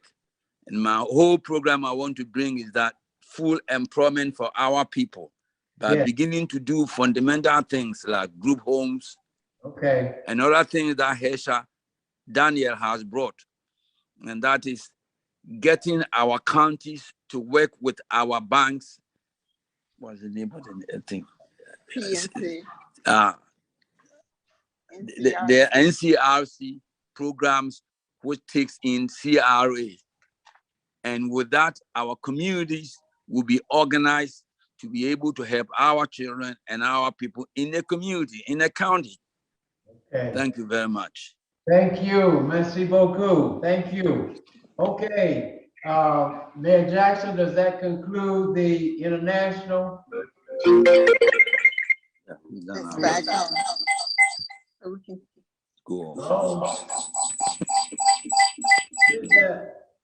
concludes our international. But we want to thank all of our international. Now we're ready to go. Thank you, Mayor Jackson. Did a great job. Now I'm going to take Denise. Are you there, Denise Tyler, who is our Mayor Ford? Yes. Before we move on to the next section, I'd like to bring June Ings back on. She has an announcement for some information that was put out by the White House today, and I think it might be relevant. So I'd like to give her about a minute to make that announcement, if with your pleasure. June, we were going to make the announcement about the president's appointment to the Supreme Court. Is that what you want to announce? No, I think it was let me see. I've got it in my text. Please. Yes, you're correct. Schedule now, everyone. Go Yes, right ahead, Your Honor. June, are you there? Give me a second. Let me bring it in. You're our official hostess, you and Commissioner Ings, so we always want to give you special privilege. She should be in about 20 seconds. Okay. Get promoted back to panelist. You know, we've all heard that the president plans to appoint an African-American woman to the Supreme Court. Have we all heard that? Yes. Yeah, we just did. They make the announcement yet. He had made the move, but the fact that he plans to do it. Yeah. And that's great, isn't it? So Brother Clarence Thomas, move over. So I guess we can move on. She's okay. All right. Thank you, sir. Well, let's go now to the National Policy Alliance. For those of you who are joining us for the first time, it is my honor to serve as the founding co-chair of the National Policy Alliance, which is that organization made up of the presidents of the major national Black public policy organizations. And our director is Ms. Denise Tyler. Are you with us? Headquartered in Washington, D.C. We meet periodically and of course annually in Washington during the time of the Congressional Black Caucus.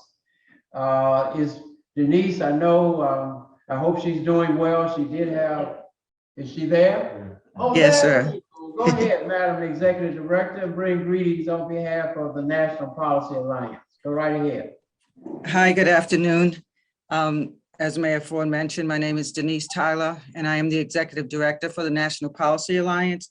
I bring greetings on behalf of our affiliates, which are the National Black Caucus of State Legislators, the National Black Council of Local Elected Officials, Blacks in Government, the World Conference of Mayors, the Judicial Council of the National Bar Association, the National Congress of Black Women,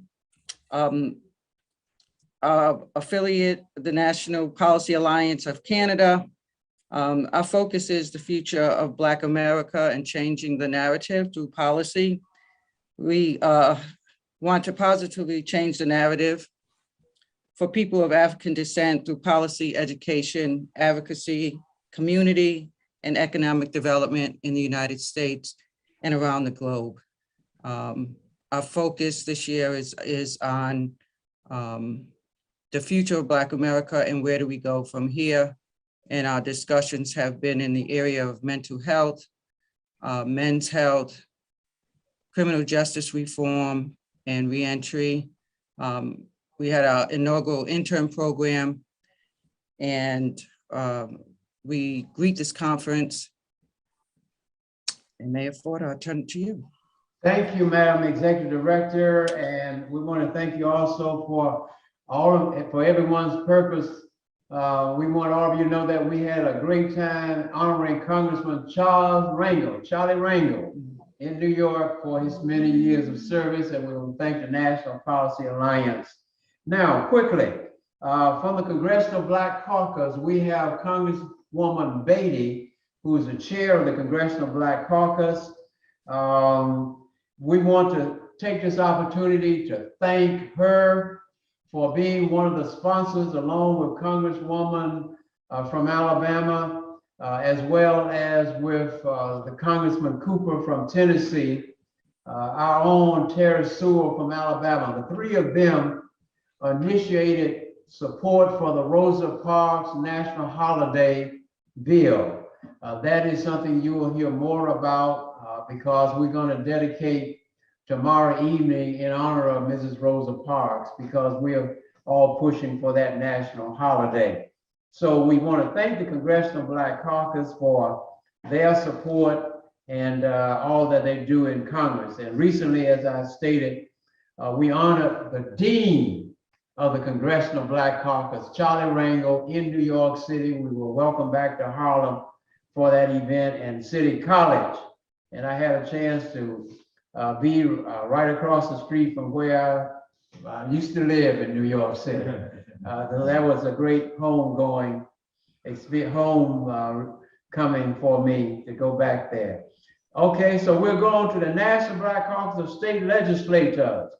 The Honorable Billy Mitchell is president of the National Black Caucus of State Legislators. Billy, are you there?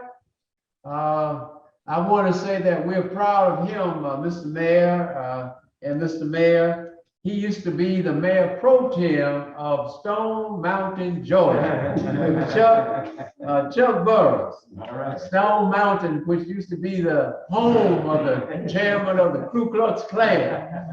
And Chuck Burrows had so much nerve that he bought the house where the Ku Klux Klan chairman used to live. But he was a great mayor, may he rest in peace. But Billy Mitchell was his vice mayor, and now he is a state legislator in Georgia and the president of the National Black Caucus of State Legislators. Is Hbtsa Stamp, state legislator, still there? He was Yes, on. yes, Honorable Mayor Ford, I'm here. All right, so you can go ahead and speak on behalf. We also have Steve Roberts, who's a state senator from St. Louis, and of course Reagan Hatcher, who is a daughter of the late Mayor Richard Hatcher, who was the first Black mayor of Gary, Indiana, one of our founders. And so our state legislators are much involved with us. So we have the Honorable Hbtsa Stamps. You go right ahead, Your Honor. You're on. First of all, let's welcome him. He's doing a great job. Great job.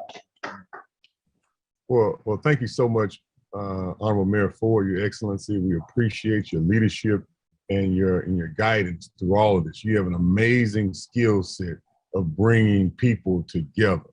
Because loving Black folks not easy, and getting us together on one accord is definitely not easy. And you're masterful in doing so. I want to say first, thank you to all of the members on the call today from all across the world. The time of us to be focused has never been more serious than it is today.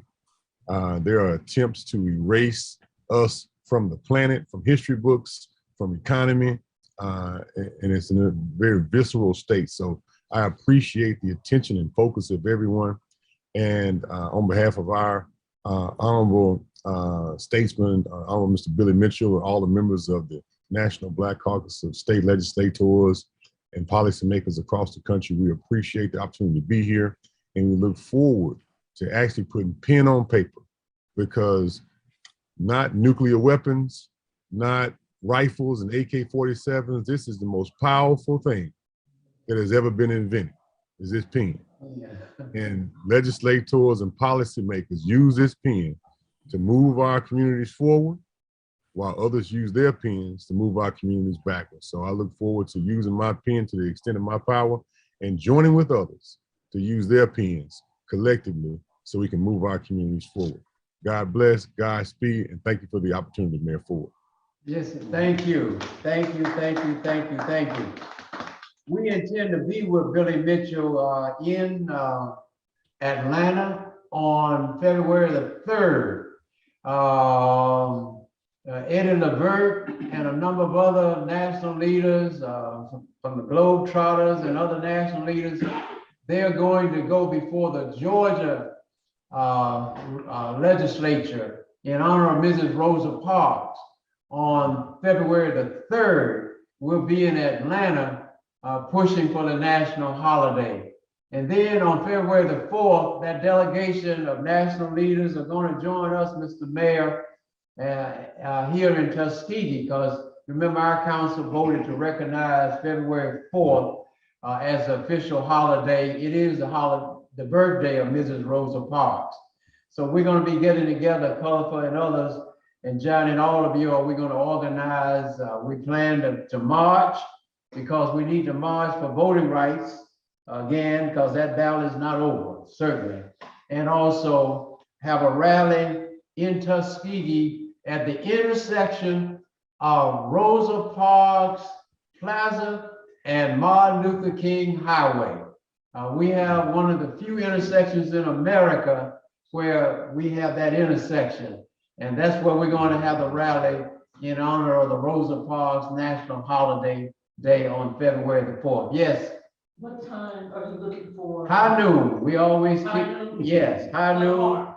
Yes, we'll gather at the municipal complex, and Mr. Mayor, I reserved the complex on yesterday so that we'll have it for that event. And Mayor Ford, I left my contact information in the chat if anyone would like to contact me.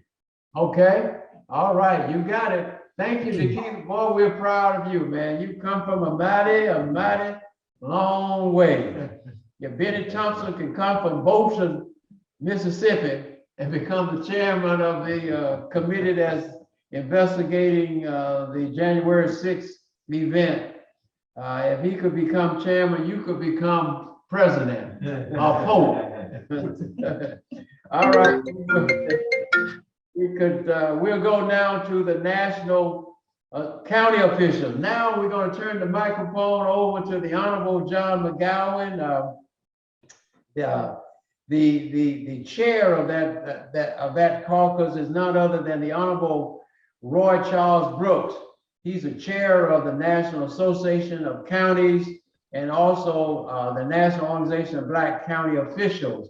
He and I co-chair the National Policy Alliance, but we're blessed to have our own county commissioner, the Honorable John McGowan, who's going to bring greetings on behalf of the county officials. Your honor. Thank you, Honorable Ford. I'm delighted to be here to bring greetings on behalf of the Black County Commissioners, but also just excited to have been a part of the World Conference of Mayors since its inception, being mayor of Union Springs, Alabama, and serving with this organization for many years. What year? I'm so proud of the 1984 is when I came on board as the first African mayor of Union Springs, Alabama. And the leadership of this organization has certainly proved a great deal in my coming forward. I have my pen stamps. If you see that, I have the pen. I'm taking that forward. And I'd also like everyone that's presented earlier and missing the hospitality down in Orlando, having been down there so many times and seeing you guys. We missed that. Look forward to the opportunity of coming down in June and having this conference again live. Hopefully we'll be there. But in the fight for COVID, our county commission associations around the United States, we're behind the Biden-Harris administration to try to stamp out this COVID. We're doing things in our counties and all of our counties around the United States, providing access to the shots and everything that's available and taking this work forward. So at this time, just delighted to be here, a part of this conference, Your Honor. Could you also, Your Honor, mention you chair the Nat King Cole? Go ahead, put on that hat. Well, thank you so much, man. Nat King Cole was born in Montgomery, Alabama, and he did so much for civil rights and for this country and everything else. And I'm proud to serve as a chairman of the Nat King Cole Society there in Montgomery, Alabama. And we will be going forward on his birthday, March 17th, with a program we're going to try to get around, certainly the state of Alabama and everyone that's interested. Nat King Cole, it's going to be historic here in the state of Alabama because he's really been a pioneer for all of us. He's a diplomat around the world. He's recognized in any section of the country. King Cole is worldly recognized. Thank you for that. All right, well, let's give him a hand at the counties. Now we go to the National Black Caucus of Locally Elected Officials, NOBCO. NBC Leo is the largest organization of locally elected officials. So Nikita, you may have to, we have Aaron Banks. I don't know, is he available president? He's the president of the Mississippi Black Locally Elected Officials and president-elect of NBC Leo. Is he on? If not, Nikita, you have to put on that hat again as the past president of NBC Leo. Go ahead. Well, tell us about Aaron Banks. Go ahead. Okay. Well, right now the president is Miss Sharon Hurt. Right. She's the sitting president of the National Black Caucus of Local Elected Officials, which is one of the oldest constituency groups, the National League of Cities. Mayor Ford was one of the founding members of that too. It's amazing how Mayor Ford has weaved himself into the history of several founding organizations that's moved our communities forward. Present day, we consist of 435 mayors and council people who are Black around the country, and the organization is definitely growing. And you know, we were as Mayor Ford would tell you, he can tell you better than I can, the history of this organization is older than the Congressional Black Caucus. We're 1 year older than the Congressional Black Caucus. And so we're continuing to use again this pen to move our communities forward. So on behalf of Councilmember Aaron Banks, who's right here from Jackson, Mississippi, we appreciate the opportunity and look forward to continuing to serve. Well, we're really gonna continue to work with NBC Leo. Deborah Delgado, is she on, Council Lady? Deborah Delgado is one of our active members. She's a councilwoman from Hattiesburg, Mississippi. And of course, as he indicated, NBC Leo was founded before the Congressional Black Caucus. As a matter of fact, Bob Blackwell, the mayor of Highland Park, Michigan, was our first president of NBC Leo, and Donald Tucker, city council member from Newark, New Jersey, was very, very instrumental in being a leader. And he was with me in 1984 when we organized the National Policy Alliance in St. Louis. That was the same year that Jesse Jackson was there, announced his candidacy to run for president. And for the first time, I invited Minister Farrakhan to come and speak to the National Conference of Black Mayors and the World Conference. And they threatened to put us out of the hotel if Farrakhan come. I said, we're gonna have our convention in this hotel. And if you put us out, we're gonna have it on the street. But Farrakhan will speak. And of course, we've had that relationship with the Nation of Islam since that time. As a matter of fact, yesterday I was in Blue Seas Restaurant, the best restaurant in the town of Tuskegee, Alabama, and they're getting ready, Mr. Mayor, to break ground on that new service station out in Seisha. You know, they're going to develop a new service station, and he's going to manage that station. So the Nation of Islam is, Minister Farrakhan is one of our brothers. I mean, we work with him. We don't always agree on everything, but most of the things we agree on because he is fighting for the betterment of African Americans everywhere. Let us go now to the African American Mayors Association. Charles Evans and a number of us helped to found the National Conference of Black Mayors. It is now called the African American Mayors Association, and it is made up of mostly, Mr. Mayors, our mayors, the big city mayors. Sylvester Turner, the mayor of Houston, is the president, and I serve as for life as one of the board members and founders emeritus of the African American Mayors Association. So that organization is another organization that is doing well, and we're proud to have an opportunity to be a part of that. Now we go to the National Bar Association and the Judicial Council. The Honorable Attorney Benjamin Crump, past president of the National Bar Association, and the Black, we take out one of those R's. And incidentally, we want to, let's give the Honorable Diane Robinson a round of applause for all the typing and the hard work she put in and putting this agenda together. And so you'll see a few typographical errors from time to time, but it's all in love, right? So you all have to excuse that. We did the best that we could. We're not perfect, so but Benjamin Crump is with us, and he'll be joining us real soon. The Honorable Judge Monty Watkins. Judge Watkins, are you with us? Judge Watkins. What about any of the other lawyers who are on? If you're on, now's the time. Judge Watkins is coming. Okay, the judge is here. Here, shall we stand? Here comes the judge. And now, if it was my wife, Judge Joyce, bless her heart, we would have to stand for her if she came in the room. But And she is a long-standing friend of mine. Go ahead. Thank you for having me. Let's welcome the judge. His honor. In front of the judge in this way and not in your court. Well, thank you very much for having me.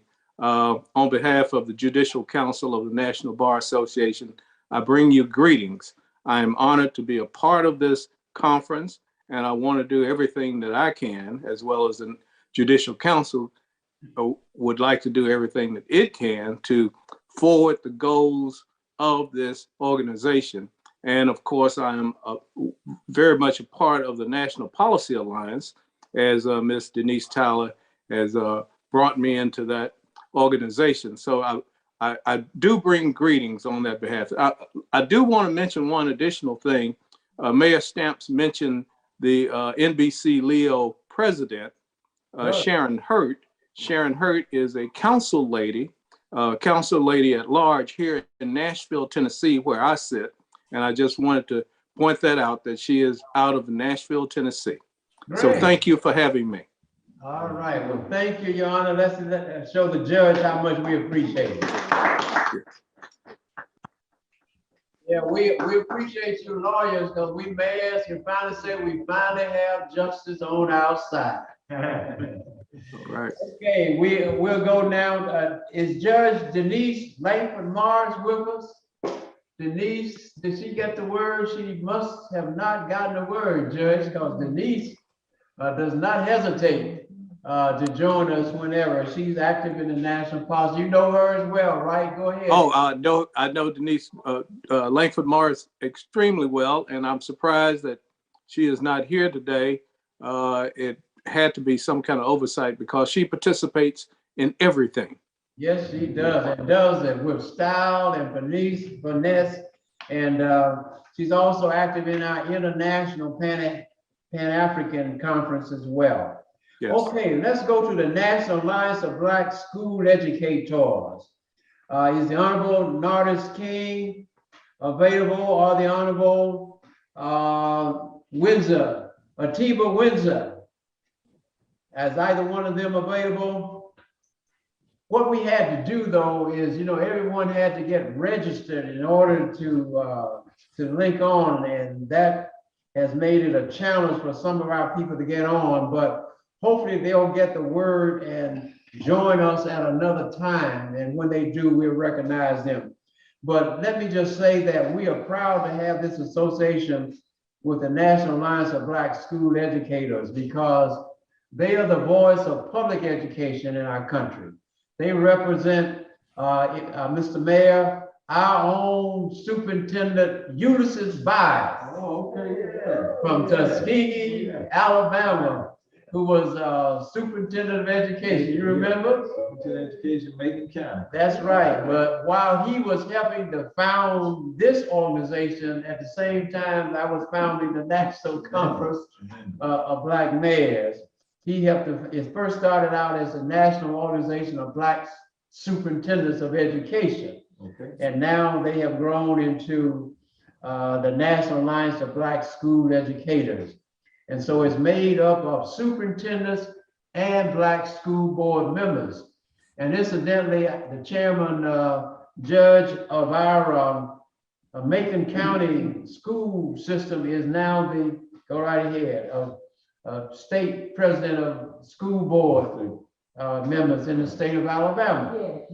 Yeah, the Honorable Mary Hooks is in charge of all of the school board members.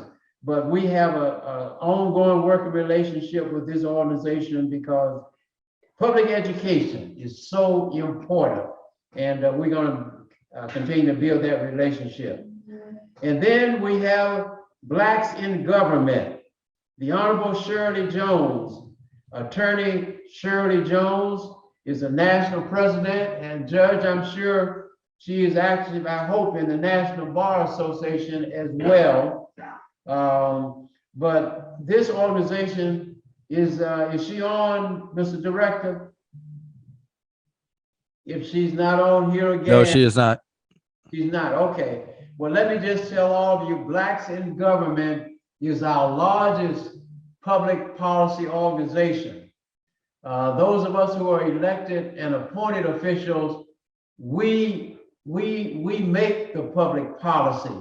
Those who are members of Blacks in Government, they are the ones who execute public policy. They represent Blacks in government at every level, at the local, state, national, and international level. And they have more than 3 million Blacks in government, all over in government. And so we are their sister organization, sister brother organization. We work together, and we attend their conference each year. Mayor Jones and our attend their conference each year, and we will be attending their conference again this year. We're going to remember Dr. Charles Horn, who is from Seattle, the same place where our speaker was from today, where Dr. Bell is. He passed last week, I believe, but he was a faithful member of the board of the World Conference of Mayors.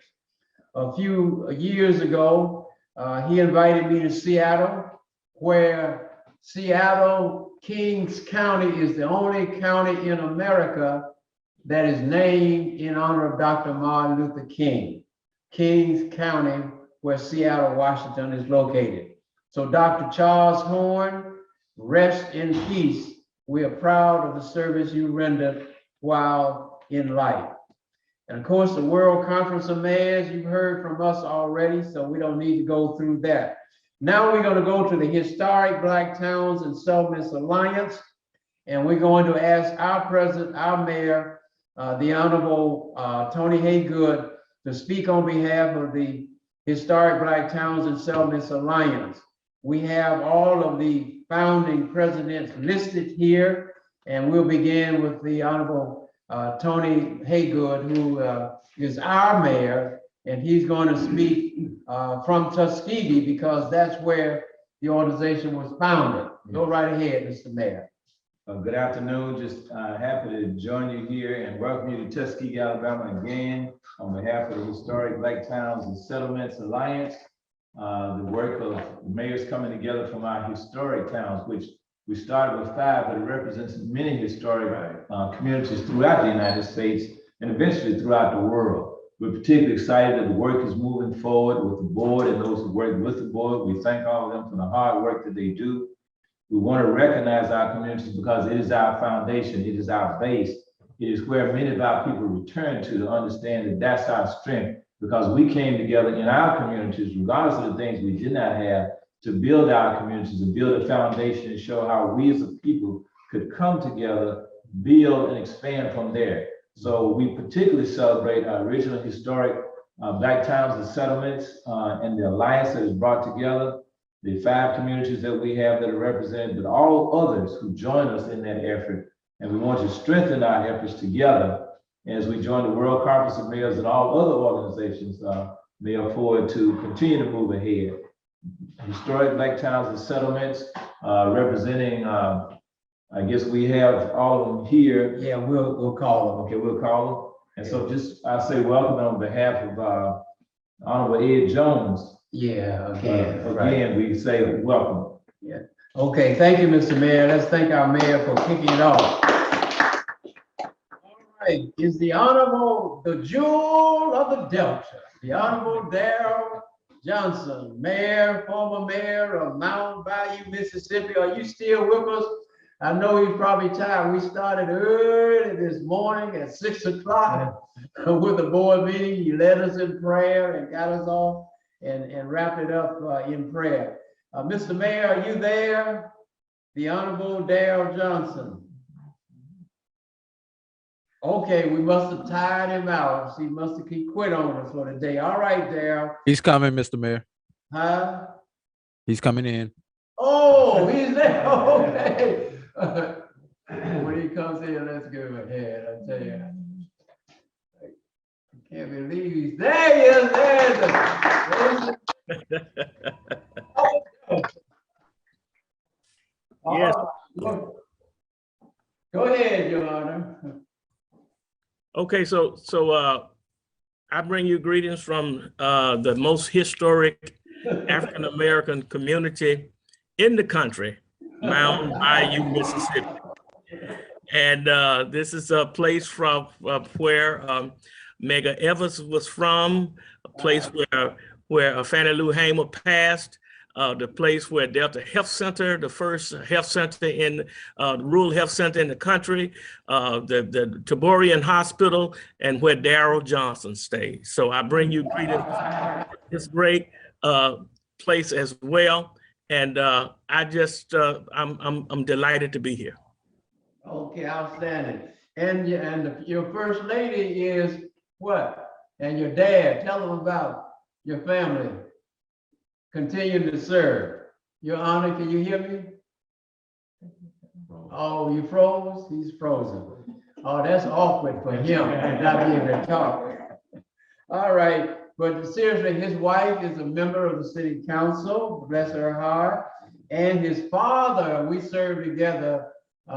He was a council member, Mayor Pro Tem. So the Johnsons, a great tradition there in Mount Bayou.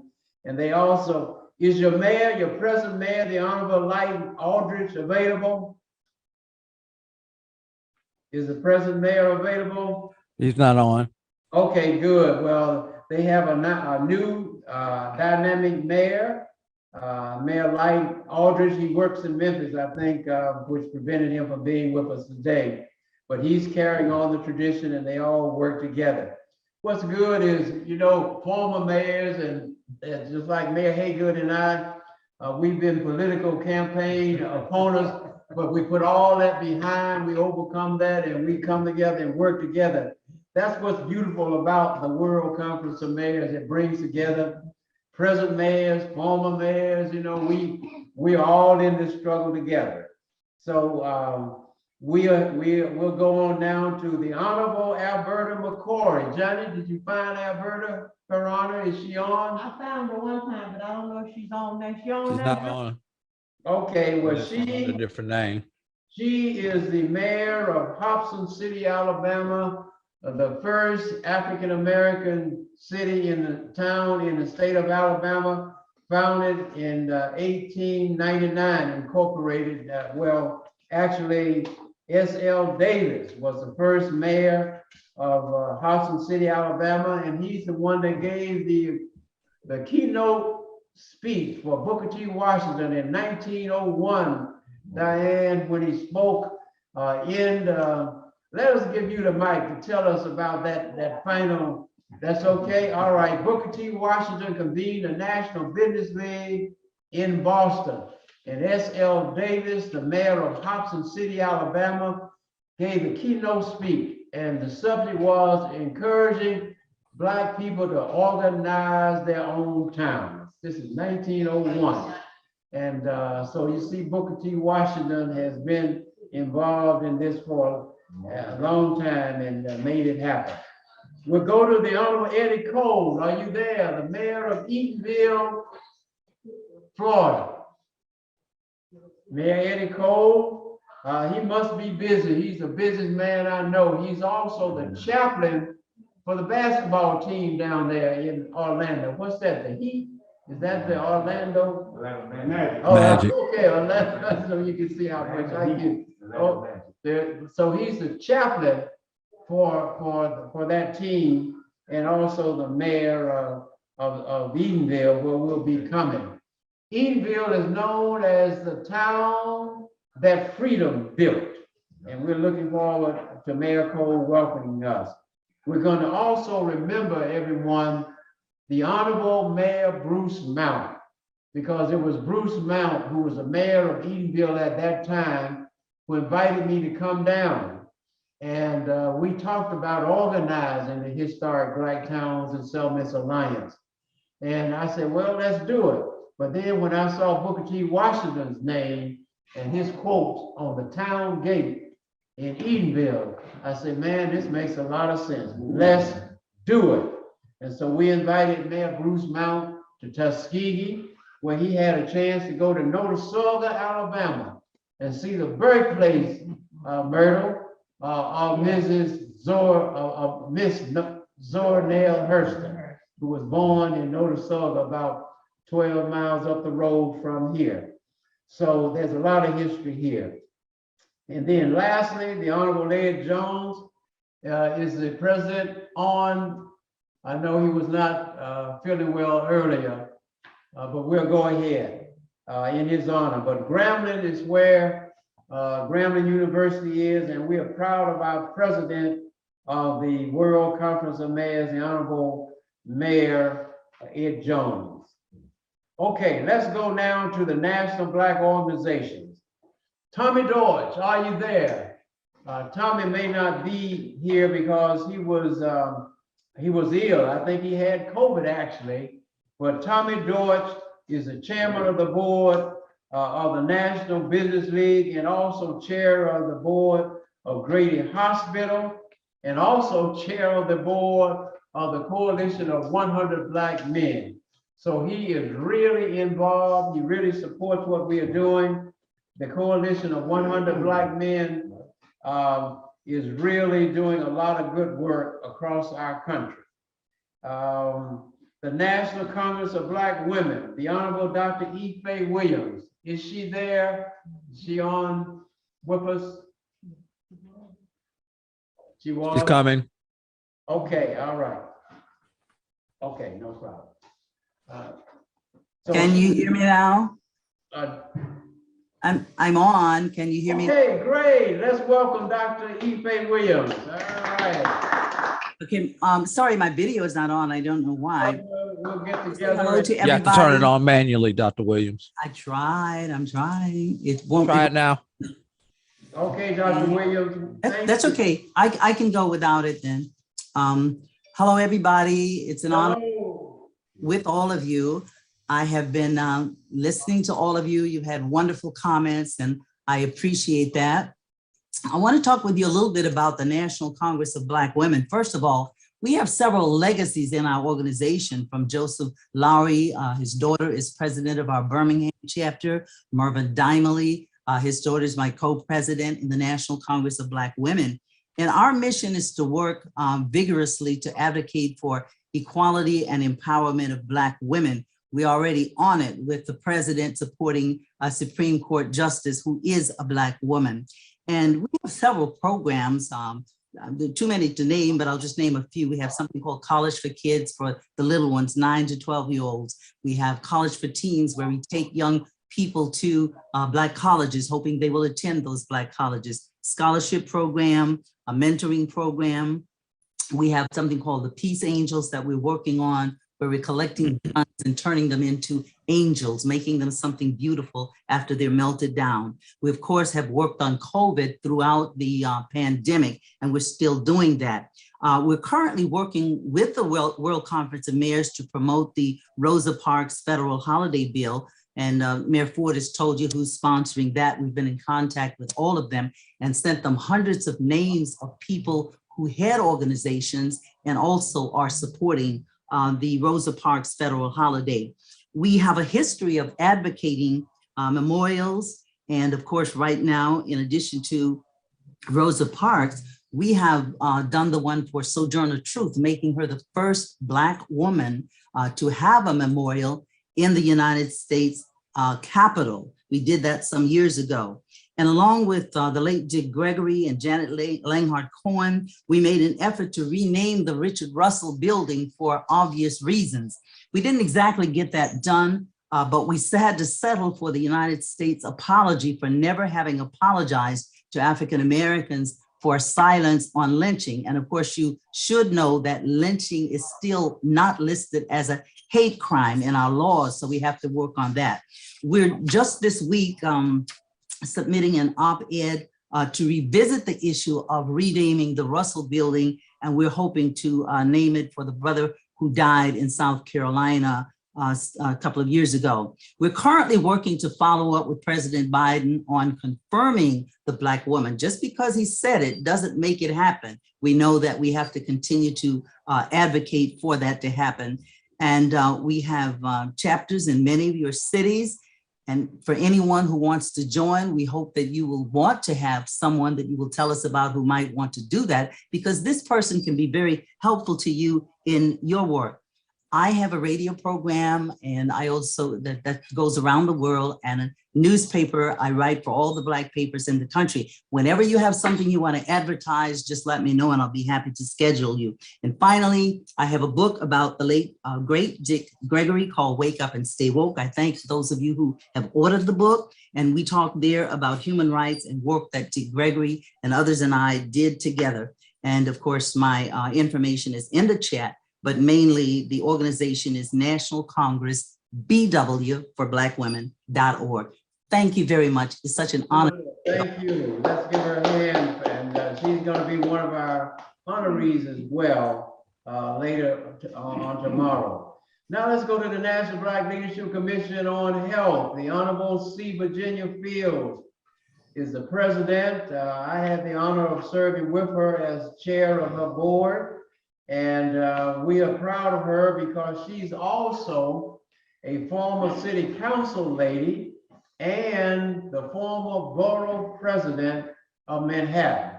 The Honorable C. Virginia Fields, are you with us? Okay, I know she's a busy lady, so she'll join us when she can. The International Black Broadcasters Association, the Honorable Rob Neal. I can't say enough about him. He is my brother and friend, and along with Mayor Charles Evers, we have a radio station in our city today, thanks to the Honorable Rob Neal and the National Association of Black Broadcasters and the late Mayor Charles Evers. Rob, are you there? The Honorable Rob Neal. Okay. Did I miss the Kenneth Harris? Okay. Whoa. Where? Oh yeah, right. The National Business League. Are you there, Dr. Harris? Okay. Well, I know he would be here before it's over. So the fact that that registration has made it a challenge for many of them did not realize, I guess, that they needed to get registered. But at any rate, we will try to get Dr. Kenneth Harris for me, Myrtle, because I know he would have been here if he could have. Something must have come up. Okay, let's go to the National Black Broadcaster. Rob is not here. Choose Healthy Life.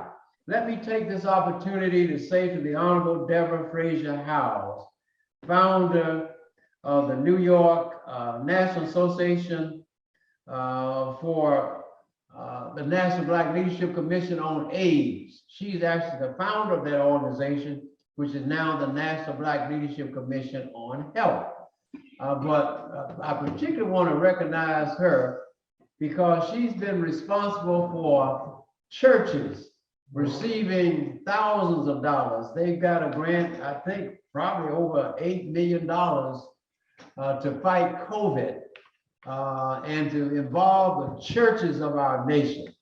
As Black folk, as you know, the way we get our message is from the church many times. That's if you really want to get something done, you get the churches involved. And so Deborah has been instrumental in getting funding to fund our churches. And so our ministers now from the pulpit have joined in this effort to fight COVID by making announcements about promoting and encouraging people to get tested, encouraging people to get vaccinated. And so Deborah, we want to thank you. Is she on? Is she here? Yes, I am here, Mayor Ford, and I'm honored to be here with you today. There she is. I would not have known, given all that, if I know you would. Go right ahead, Your Honor. Great. How are you? Wonderful. How are you? COVID can't keep a good person down. No, it cannot. I myself am still in isolation. I was suffering from COVID, but you know, it's you know, we're going to get through this, and I just want to say that to everybody. It's not going to be easy, but we're going to get to the other side of this. And one of the things that I'm most concerned about is when we get to the other side of this, that we now take the time to prepare ourselves to never again be caught off guard like this and allow so many of our people to die needlessly. Allow the government and other entities to not stand up testing, you know, where we had testing deserts. We started Choose Healthy Life because there were testing deserts in the Black community across the country. And we wrote a grant and got it to Quest Diagnostic, thank God for them, to help us to put testing sites in 50 Black churches in 5 Mayor Moore and her group and you brought us together with these groups so that we could do something in Alabama. And we are committed to getting more money to give to the churches so that you can be the vanguard that God put you here to be, and save our people in our community. So God bless all of you. It's been an honor to work with you, Mayor Ford. I've worked with you for so long. You know, this is it. We're joined at the hips, but also with Mayor Moore, who's been absolutely a delight to be with. We are family, and we can't ever forget that. We can't ever let that go. I see Queen Mother on the screen, who I also love. We've been in New York together when we honored Charlie Rangel. I want us to understand that we are better than this. Yeah. We are the kings and queens of Africa. They could not kill us in the belly of the ships that they brought us here, and they're not going to kill us now. We refuse to die in this way. So take care of yourselves. I want everybody to get vaccinated, boosted. Make sure that the elderly is taken care of. I'm still in isolation. I'll be out of isolation in a few days when I finally test negative. I'm still testing positive, but I am nowhere tired. Okay, and this is letting me understand that we can be nowhere tired, and we need all of you to do what you're doing in the fantastic way that you're doing it, so that we can all stay alive. Isn't that something? Give her a hand. I'll have her. She has gotten so much money to help us, and we're gonna try to get some more, right, Deborah? We're gonna get some more. That absolutely, because we have to deal with the underlying conditions that made us die faster than anybody else in the first place. Diabetes, hypertension, obesity, all of those issues, and we've got to take care of our. That's why we choose healthy life. Choose life so that thou and thy seed shall live. And remember, Deborah, the first time we met was when you brought us to New York. You brought all the ministers together, and I was the only mayor there. Yes, you were. And you were one of the stars of the meeting. We had you in the room with all of these pharmaceutical people, these dignitaries, and you took over the room. And when we got out of there, we had a piece of legislation that was like a piece of legislation that was never written before by the Black church, writing legislation to fight HIV and AIDS. It was a wonderful blessing. And thank you. But you brought us all together. T.D. Jakes, and there was so Buffalo many. Dollar, everybody had to come. All those Black preachers came in there. There were so many airplanes at the airport, they couldn't. There were so many planes landing at Teterboro that they had to ask us to, have them go fly their plane somewhere else, to land somewhere else. But they came, and that was the point. And they stayed for 2 days. That's right. And, because they wanted to address this. And we need to have another meeting like that to address this COVID thing, because when COVID is over, it is not the end. There'll be another pandemic. It's something else is coming. We already see all these other variants. Something else is coming, and we have to protect ourselves so that we don't die. Let's do it. Let's do it. And I'll work with you. Let's do another meeting like that, okay? Amen. Thank you. Honorable Attorney Leslie Baskerville. Is she there, Drew? Attorney, Dr. Williams may have to. No, she's not. Yeah, Okay. she called just a few moments ago. She was trying to get on, but the one thing I know that she would want you to know is through the work of NAFIO, they have gotten more money for historically Black colleges and universities than ever before from this administration, or from anyone by this administration. So let Drew know what we need to get for her to get on, because that work with the Black colleges. Okay. Excuse me. Okay, she's trying. She's trying. Okay, good. All right, we'll go on to the National Association of Blacks in Solar. Solar energy represents the future, just like the electrification of cars and things like. All this is important. The Honorable Ron Bethea, are you there? President of Washington, D.C., and the Honorable Will Shirley, who just got back from Africa. Are they present, Drew? No. Okay, well, we're working with them. That's a national organization promoting Blacks in solar. Solar energy is one of the most alternative, one of the most one of the wisest ways for us to have fuel in the future and energy in the future. The 400 years of African American History Commission, the Federal Commission, the Honorable Kenya Cox. Are you there? And she's also the president of the Kansas State Conference of NAACP. Your Honor, are you there? From what she must, it's not like her not to be there. But let me just say, we'll make sure that we find out where she is. But I know she was planning to be. She had a delegation all set with their tickets already purchased to go to Orlando. So she's totally committed. We want to thank her, and she will be honored. But let me just say that this 400 year of African American History Commission is a federal commission, and the vice chair of it is scheduled to be on tomorrow. So we'll get her tomorrow. Okay, John Moss, are you there? Yes, sir. It's good to have our Native American brothers, our indigenous people. Let's give it up for the Honorable John Moss. Oklahoma. Come on in, my brother.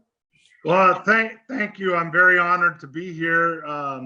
My name's John T. Moss. I'm the founder and CEO of our Indian managed nonprofit charity.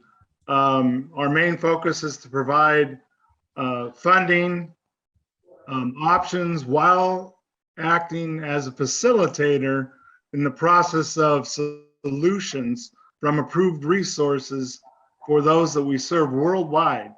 Now, I'm also a member of the Caddo Indian Nation. My grandfather, Michael Martin, Chief Silvermoon, is the last recognized traditional chief of the Caddo Indian Nation. Wow. And our team and our work's primary focus has been, and this has been since 1981, I've been doing this, and supporting tribal membership, indigenous peoples worldwide in ownership and enhancements in economic project development, education, business, careers, jobs, personal finance, housing, and long-term economic strategies with infrastructure tools, implementation, and that's just to name a few. And I'm a world-recognized business development, housing, banking specialist. The book I wrote, The Millionaire Loan Officer, I'm the only mortgage trainer in the United States ever of any race to get a letter of recommendation from the top banking associations on ethics and non-predatory lending. So I've been through everything, helping to prevent redlining and other ongoing tragedies that have been happening in the housing, and working to bring solutions for all of that, as well as working with federally recognized tribes, state recognized tribes, oceanic and our Polynesian brothers, sisters, Samoa Islands, etc. And we're also approved myself since 1981 in working with the Military Collaborative, and our nonprofit is approved with that all the way through the Pentagon, which we become an echoing voice for indigenous people. And I want to thank World Conference of Mayors, and especially you, Mr. Johnny Ford, for your energy and enthusiasm always. You've been instrumental in inspiring generations. And I know when you asked me to invite tribal nations here to the World Conference of Mayors, as I did up in Tulsa at Black Wall Street, I was honored that I was able to share some of the stories with Queen Mother, who we, with the Cherokee Nation, presented as Grease Wood Woman, her blanket from the Cherokee Nation from Chief Judge Hoskins, and myself from the Caddo Indian Nation, personally, a blessed shawl for her to share in continuing love of Indigenous people. So, and we even also shared that, as we do with many articles in newspapers. This is the Indian Voices, and we've been sharing through social media, as we'll continue to do, just like this great event, what we're working towards, which includes my background of call centers, data centers. This is one I set up in the island of St. Lucia, with over 400 full-time 24/7 call center data centers doing business all over the world, which provides jobs and ongoing careers. And I tell you, I loved it there. It was a horrible job. I had to stay there for 3.5 months overlooking Montego Bay. It was great. So in a nutshell, that is who Cash Community Development is. And of course, then working with Herschel Daniels, the Friends of the African Union, we spoke at the United Nations, where the Honorable Johnny Ford, representing World Conference of Mayors and Black Historical Towns and Settlements, joined us. And then we've recently been approved and asked, I should say, that as the president of Southwest Chamber of Commerce, located in Lawton, Oklahoma, I've been asked to be on the board of the Hiawatha Center for Justice, which is hosted by Haskell Indian University in Kansas. And also they're working now more closely with the town and settlement there in their annual events that Ms. Cox is going to be speaking about. So I'll leave that to that. And then they're looking at monthly justice forums, and 2 of them in the first part. Mr. Ford, Honorable Ford, I'd like to follow up with you later, because one of them is going to be honoring Black Historical Month. And then the second is on student affairs and services, question of justice.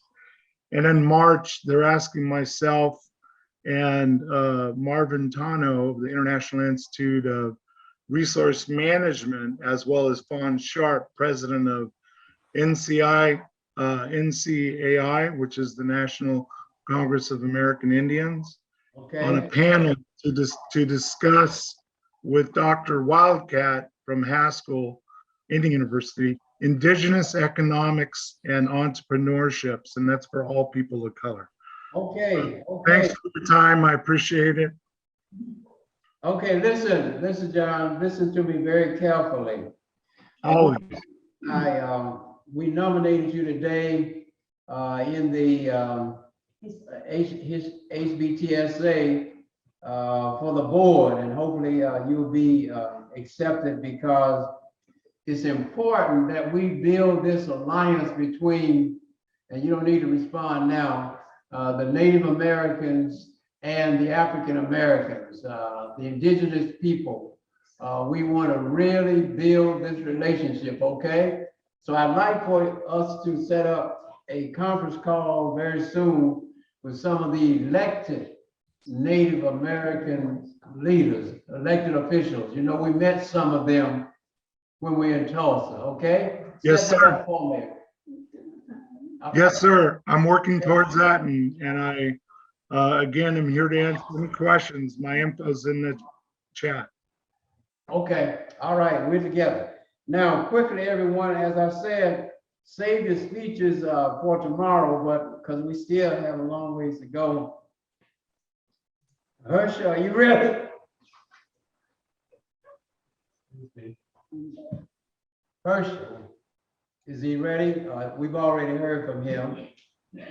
Let's go to the Oklahoma Conference. Mayor Lila Foley, is she available? Your Honor, Herschel had to attend a Washington D.C. meeting, so I know he'll be on tomorrow as well. Okay, all right, the Kansas Council of Elders, Queen Mother Wakila. No, they just promoted me, Secretary General. I apologize. Okay. I'll make it quick, because I have a White House conference at 3. Yeah, quickly, go right ahead. The World Conference of Mayors, okay, is going to play a vital role in the future of the United States as it builds back better around the world.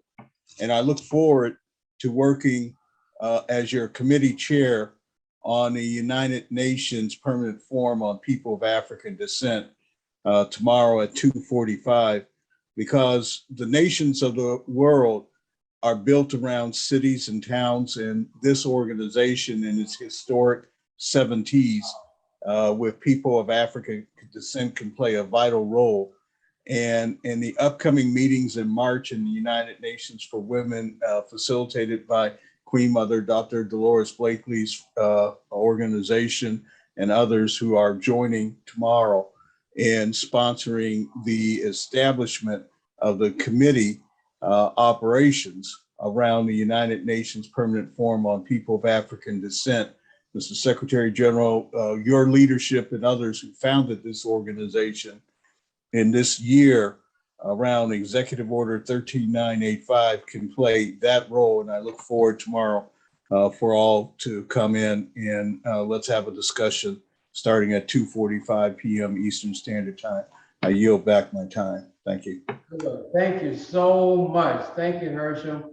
Now we go to Queen Mother, Wakila. Is she there? Yes, yes. Greetings, everyone. Welcome, welcome. Yeah, my king is on. Yay! All right, there you go. Go right ahead. I did it. Yeah, I represent, I'm the administrator of the African American Council of Elders here in Wichita. Right. We were founded in 2001. We are known in the United States and now Africa as one of the most established and functional organizations among our elders. And just to be efficient, I'm going to read our mission to you. This is the African American Council of Elders, Wichita/Sedgwick County, founded in 2001. It is a collective made up of concerned elders from our community who have come together for the express purpose of sharing what we've seen and learned to help our community grow stronger. Our membership is over 60 plus other Black organizations and legislators throughout the entire state of Kansas. We are here to instruct and advise, to guide, to assist, and to correct when needed. We are involved with the youth in our community and the schools and other existing organizations whenever and to whatever degree possible. We represent vintage leadership and community resource. So I want to say very quickly that over the last 20 years, we're celebrating this year our 20th anniversary. Okay. And over that time, we have not only created different programming for the city, but we've been a thorn in the side of city council whenever they need to be corrected. We also have gone to the state to actually support and administer programming that is relative to our African community here in Wichita, Kansas. We always have someone in a very powerful leadership position. One of our elder members is now the assistant to the newly elected Black mayor in Kansas City, Kansas.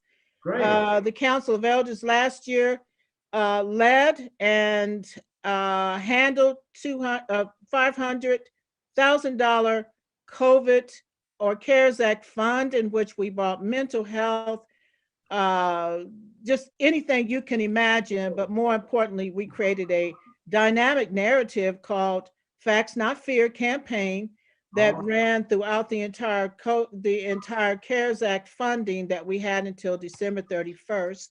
We have an alert system by which we send out information to our people rapidly about anything that's really happening where we need to gather them. We are now the lead organization. We committed ourselves upon Honorable Johnny visiting us and bringing into place what is called the Kansas Historic Black Towns and Settlement leadership. We are actively engaged in bringing these towns that have been forgotten to the floor and beginning to do work with them. We hope to create a twinning opportunity with Kansas City, Kansas, and KU Med, which has a sterling medical mission that goes into urban areas as well as villages throughout Africa to administer health to the people who cannot, readily get health care. And at the same time, I want to say that the king that was on earlier, he was very humble.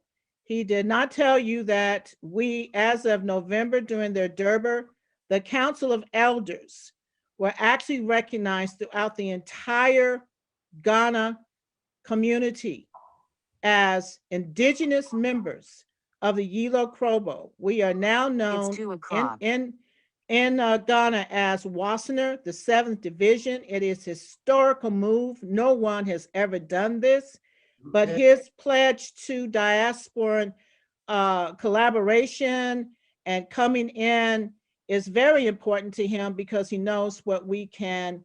We have been given 2 grants from the 400 Commission to expand Council of Elders, not only in the United States, but in the world. We have a book that we've created. And finally, we established and were part of the founding of the National Black Council of Elders, which embraces some of the most amazing minds in Pan-Africanists, but also businesses throughout the world. So we have about 5 countries that come into that call every month to just sit down and talk about what's going on and to share brilliance. The things that come out of that meeting is just brilliant. So we want to thank you for honoring us, accepting us as an organization, as well as giving us the privilege to bring to the light the historic Black towns and settlements in Kansas that have been forgotten. And we want to thank you so much for your support and your recognition in the World Conference of Mayors. We got you. Give her a hand. Thank you so much, and you're going to be honored. So you have given, you don't need to give an acceptance speech tomorrow. You just gave it. Okay. Thank you so much. We really do love you and appreciate you. Yeah. Now, Queen Mother Dr. Dolores Blakely, are you there? The community mayor of Harlem and the UN representative. Where are you, Dr. Blakely? Queen Mother, is she here? Yes. Oh, there she is. Let's welcome Queen Mother. Welcome back from Africa. And thank you for all that you do. Just got back from taking the bodies. Well, I'll let you tell it. Go right ahead. You have the floor, Queen Mother. Thank you, Mayor Johnny Ford, and all of the honored excellencies that are on the call. I come at a time where Queen Mother is still in a jet lag, and I'm sure that you heard of the fire in the Bronx in New York. 17 immigrant families died in that fire. 8 children died in that fire. And Queen Mother duty is to return those members who want to return to the soil of Mother Africa. A delegation of 7 of us, representing the UN Diplomatic Corps, where I served, and returning the remains home to the mothers and father and to the nation in condolences. Queen Mother also was invited with the delegation and sponsored by, which you would hear more about, the Kingdom of Kush. And as the Queen Mother, which they acknowledged the Kingdom of Kush by 8 heads of state that attended the inauguration of His Excellency, is the Adama Barrow of the Gambia, Republic of the Gambia. And being there, that represents the 55 million displaced Africans of the transatlantic ocean of the slave trade. Thanks to our elder, who is now an ancestor, Kente. Mama Kente named me in Jufri, Kente, my last name, my first name by Muslim men, and the fruit of Islam, who built the mosque in Jufri, Fatimatu. And so my name in West Africa and at the gate of the Gambia is Fatimatu Kente. And in that spirit of being home at this time and being fulfilled of the roles and duty of African descendants, of returning to the soil of Mother Africa, I would just like to leave a pen and what Queen Mother is saying today. And you heard of the tragedy which we still in about the violence against crime or killing in the streets, and two of our honored officers, policemen, were killed, youth. One is 22 and the other one is 24. So we in the midst of that terrific tragedy, which I'm asking all of you to pray to the Creator to change our fate and working with each other and create world peace.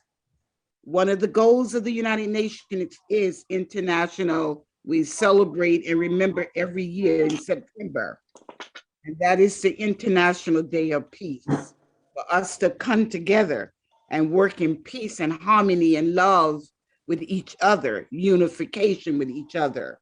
And so in that spirit, I'm off to be a part of the mourning of the two police officers in New York City in the next few days. And I will ask again from our divine family here on the line, our youth, our youth. And remember that the two officers, one 22, and I think the other one is 24, was able to talk about community and wanted to work in the community for reform with law enforcement and public safety for each other. So we will ask that you continue to just blanket the young people in their training and their aspiration for holistic caring for each other. And in that spirit, I come before you in the spirit of the children that are now ancestors from the Bronx of the fire of 8, and in the spirit of 17 of them all together, and in the spirit of the two police officers as young men, and in their spirit, I come before you in remembrance of our youth. The future is our youth, in training them the way for the divine consciousness and holistic approach for economic development in their own community of 2063. The Queen Mother will leave it there. And I thank you for all of your prayers as Queen Mother continued to fly and serve our community of Harlem. And blessings to all of you. And it was a joy that you came to Harlem to be with our Dean, Mr. Charles Rangel, the Dean of New York State, and our permanent member at the young age of 91 years old, still strong and able to articulate what we need to continue to do amongst ourselves and our divine family. So blessings to all of you and our dearly beloved Sister Deborah Frazier, my neighbor. Thank you for your work in medicine, in caring about our health and the healing modality of a race of people, which is African people. Thank you so much, and a blessing to all of you as I leave you. Thank you. And thank you, Queen Mother. Thank you, thank you, thank you, thank you, thank you for all that you do. We're coming back to Harlem soon. That's like coming home, second home. Okay. Thank you. The Honorable Mayor Jason Ward, Mayor Vicky Moore, Your Honor, are you there? Yes, I am. Okay, there you are. Go right ahead. Thank you for all that you do. I told them this morning about how effective you've been as the executive director of the Alabama Conference of Black Mayors, and right away everyone said, yes, she's doing a great job. So thank you. You have the floor. Thank you, and thank you, Mayor Ford. I bring you greetings from Alabama, home of the Alabama Conference of Black Mayors. And today is an awesome day to collaborate with the leaders around the world. We have dignitaries, celebrities, and organization members all together for this one cause. Today is the day we begin to look through the eyes of others to find out and experience what the world looks like for them. And before I get started, I know the protocol has already been established, but I would like to thank the WCM team. That's Diane and Johnny and Drew and Myrtle, Jackie. Thank you all for putting all of this together. And last but not least, to the Honorable Mayor Ford. I know you're a founder of the Alabama Conference of Black Mayors and founder of the World Conference of Mayors. And I think founding president of the Historic Black Towns and Settlements Alliance. And just know that we thank you so much for all that you do for all of our organizations. And a special thanks to my colleague and my friend of Historic Black, co-founder of our Historic Black Towns and Settlements, Honorable Ed Jones, and to my friend I see sitting there, Honorable Mayor John McGowan. How are you? That's great. Thank you, baby. Throughout the ongoing pandemic, the ACBM has joined forces to fight COVID-19 in every way possible. From the onset of COVID-19, the ACBM has recognized that we are not safe from COVID-19 until everyone is safe. There has been much discussion about the COVID-19 vaccine, and the ACBM is in total support of the vaccine.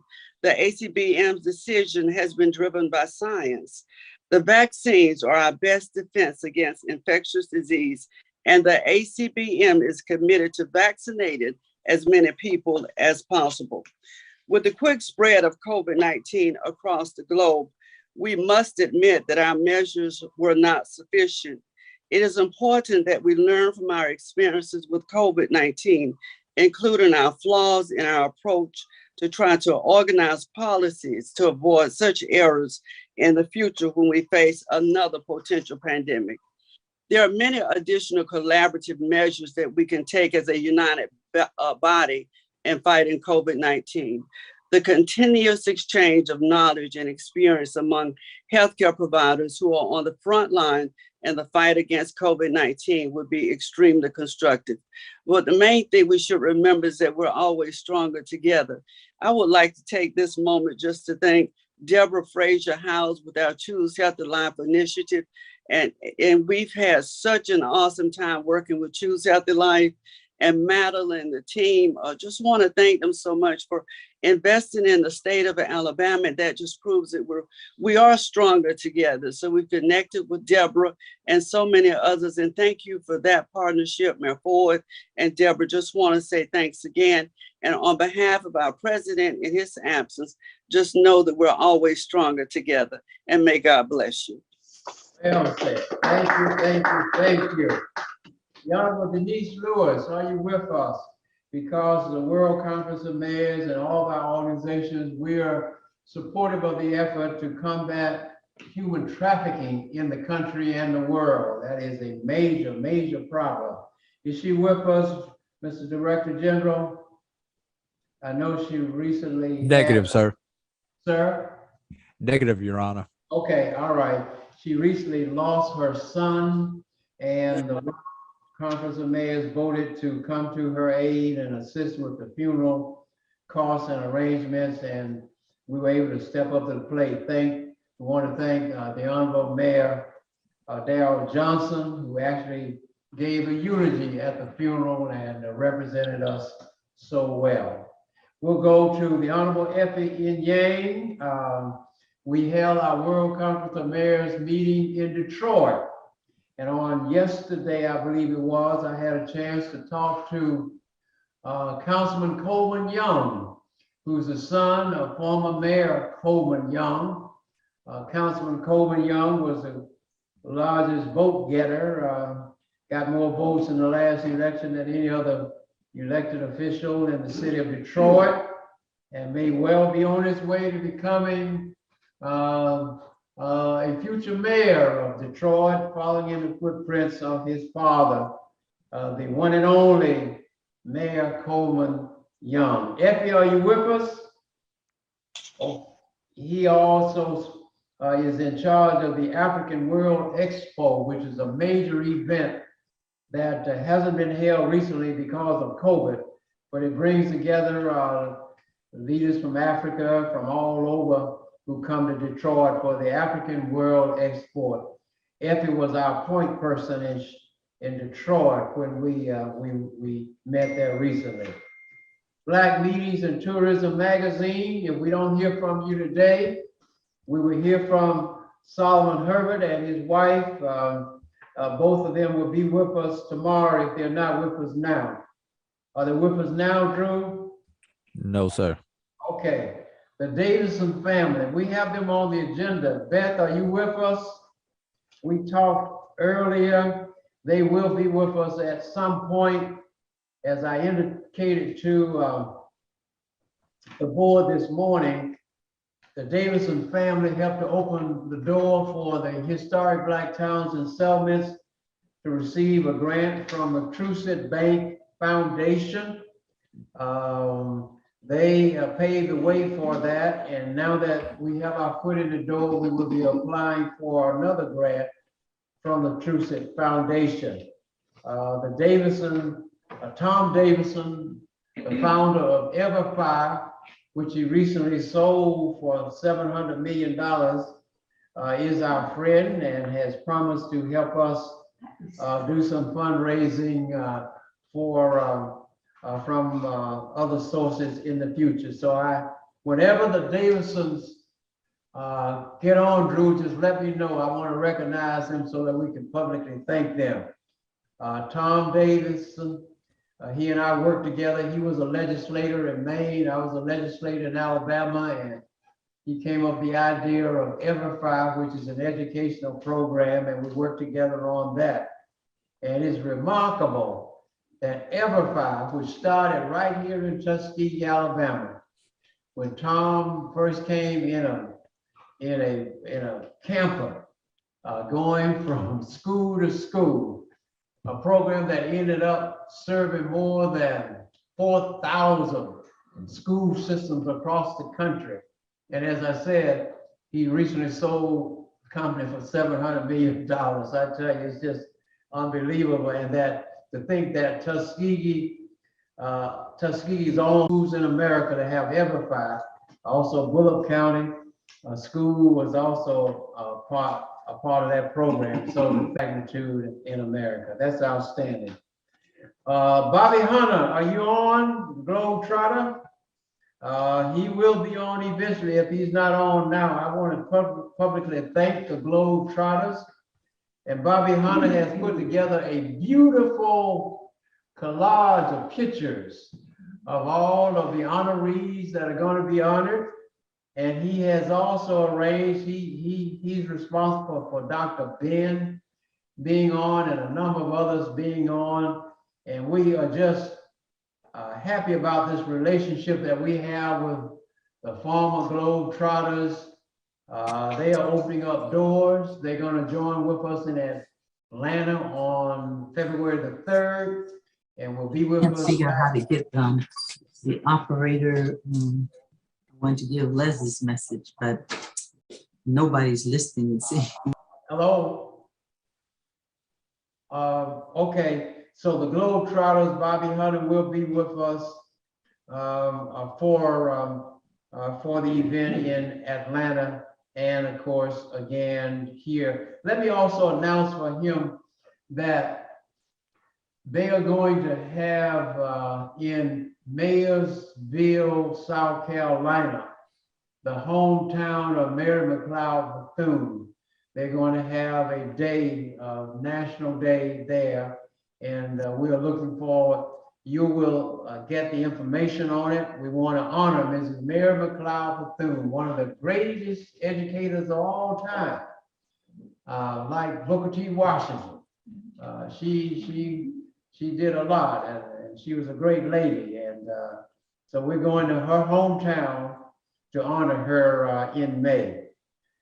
And then Mayor Jimmy Gardner can't be with us. He's having a knee operation, but the mayor's going to be all right. He was scheduled to be with us to talk about the Africa Town project. As all of you all may or may not know, that Africa Town is the site where the last slave ship landed in America, bringing the last load of slaves to the United States. And that has been made a national historic site. And from that site and in that site, it has grown into a community called Africa Town, where the last slaves landed in the United States of America. So the mayor will be talking about that. Hopefully tomorrow he shall have recovered and will be with us tomorrow. Now, the Honorable Lewis Johnson, City Councilman from Grenada, Mississippi.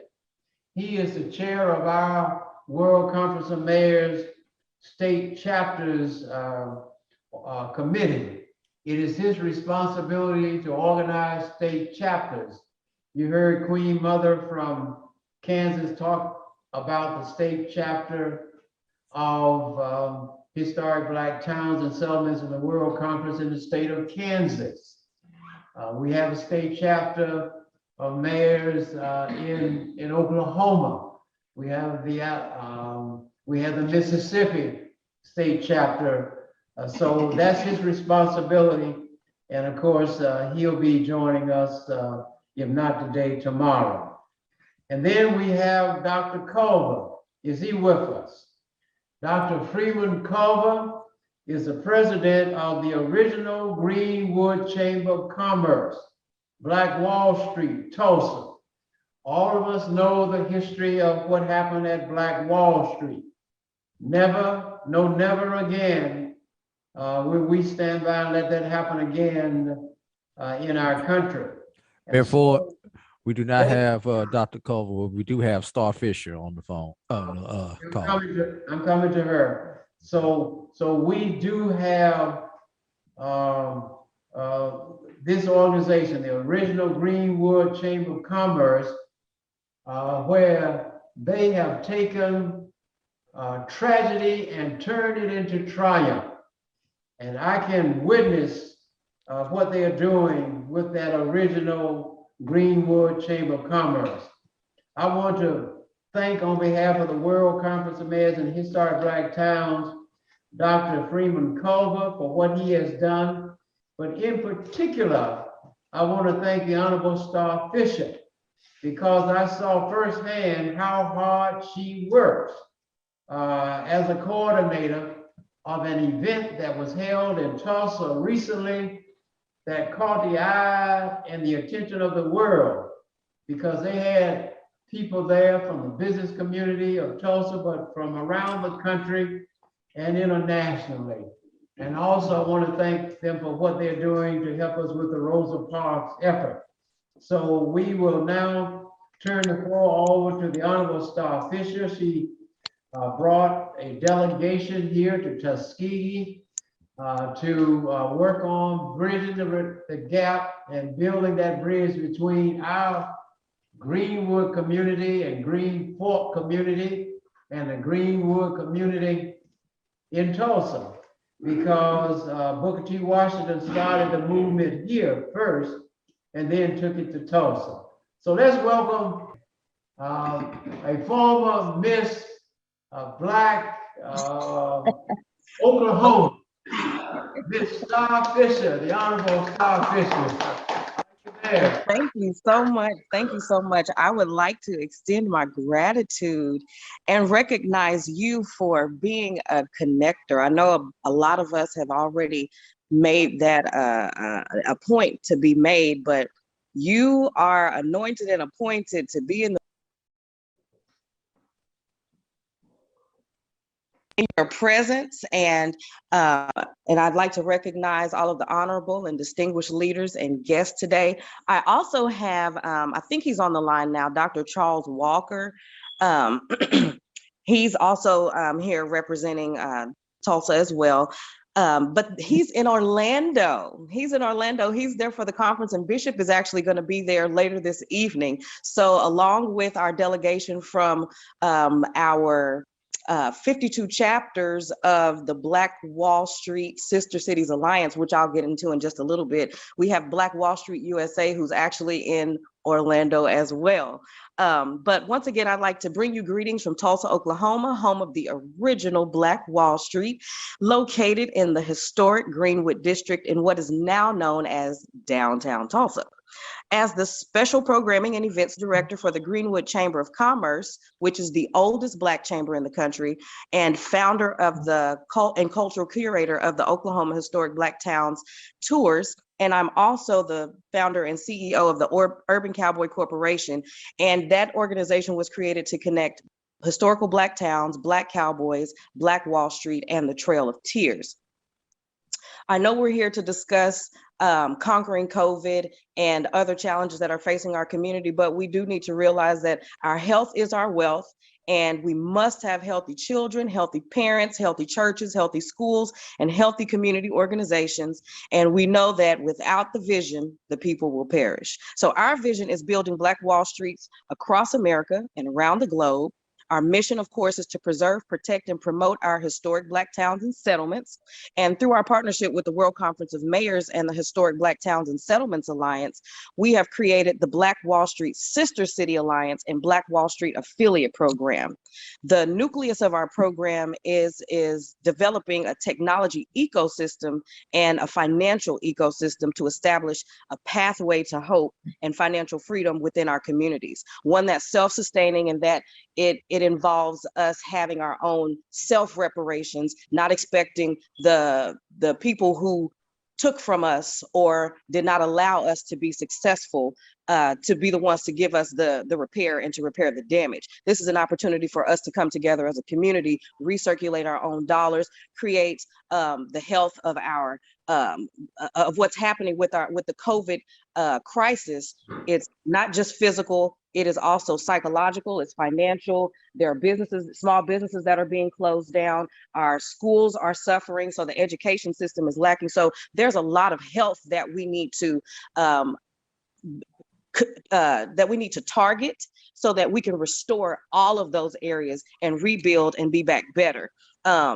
Another one of the arms of our technology ecosystem is to promote how we promote our historic Black towns and settlements and the health of our communities is with the launch of our streaming service. We already have commitments from Iyanla Van Zant, Bishop Carlton Pearson, Eddie Levert, and Deepak Chopra, and they have all committed that they're going to have channels on this streaming service. And this is an opportunity for each one of the organizations, the historic Black towns, whatever programming or projects that we have that can be enforced and streamed and promoted to rebuild our communities and get the attention out there. We're able to do that and celebrate that within a streaming service that can be global. And I think Charles is on the line. Dr. Charles Walker, are you here? Is he on? Just a moment. I'm going to have Dr. Charles Walker talk about just in a short version, a little bit about our financial ecosystem that we are also going to be launching in partnership with our streaming service and in partnership with our Black Wall Street Sister Cities Alliance and affiliate program. If Mr. Walker could type into the Q&A what name he's logged in under so that I can activate that name. Okay. Okay, what is? Okay. Because he said he can hear you. Let me see.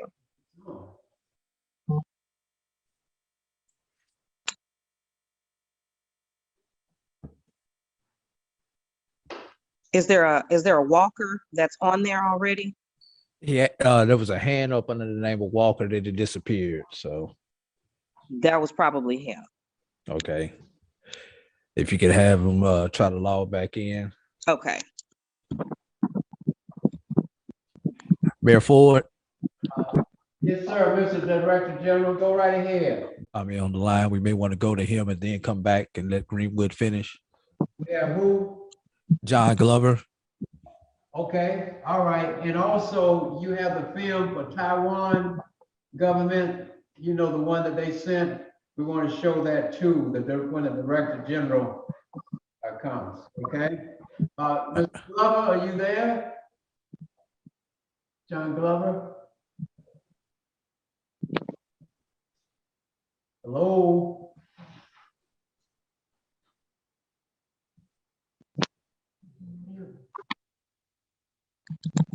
John Glover. Who is representing Drew? John Glover.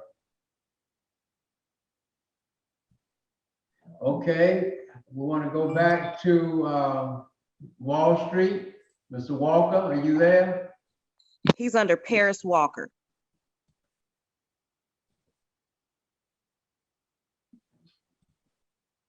Okay. Did you hear me? Yes.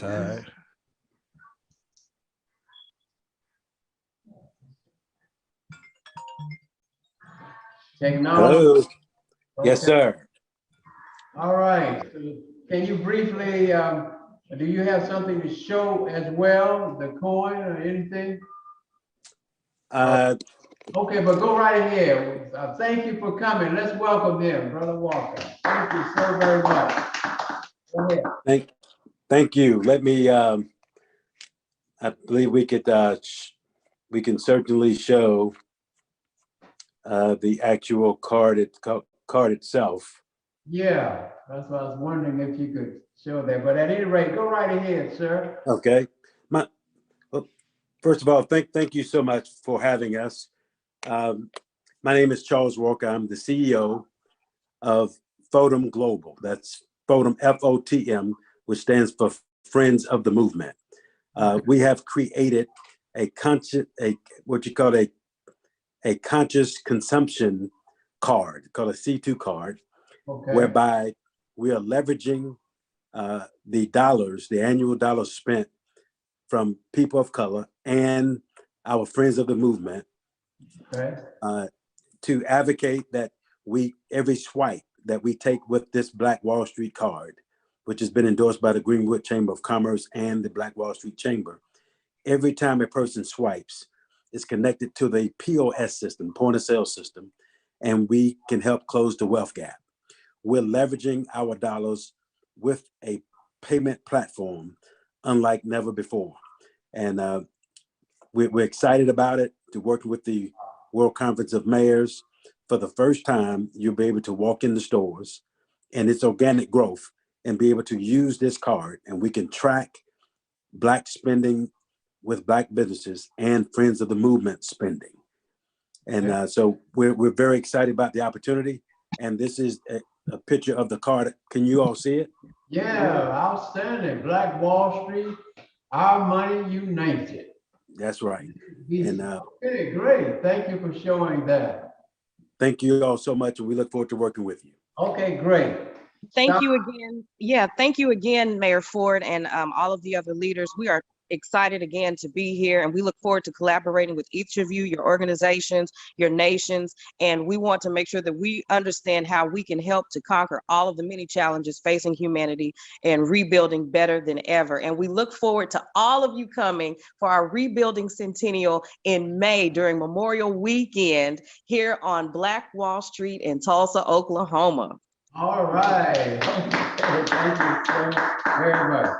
Now, are we ready for the Director General from the Taipei Economic Office in Miami? My good friend, I am proud to be an old friend of Taiwan, an old friend of China, because Mayor Jackson Young, the mayor of Taipei City, was an original member of the meeting that was held to organize the World Conference of Mayors in April of 1984 in St. Louis. Taipei City and St. Louis are sister cities.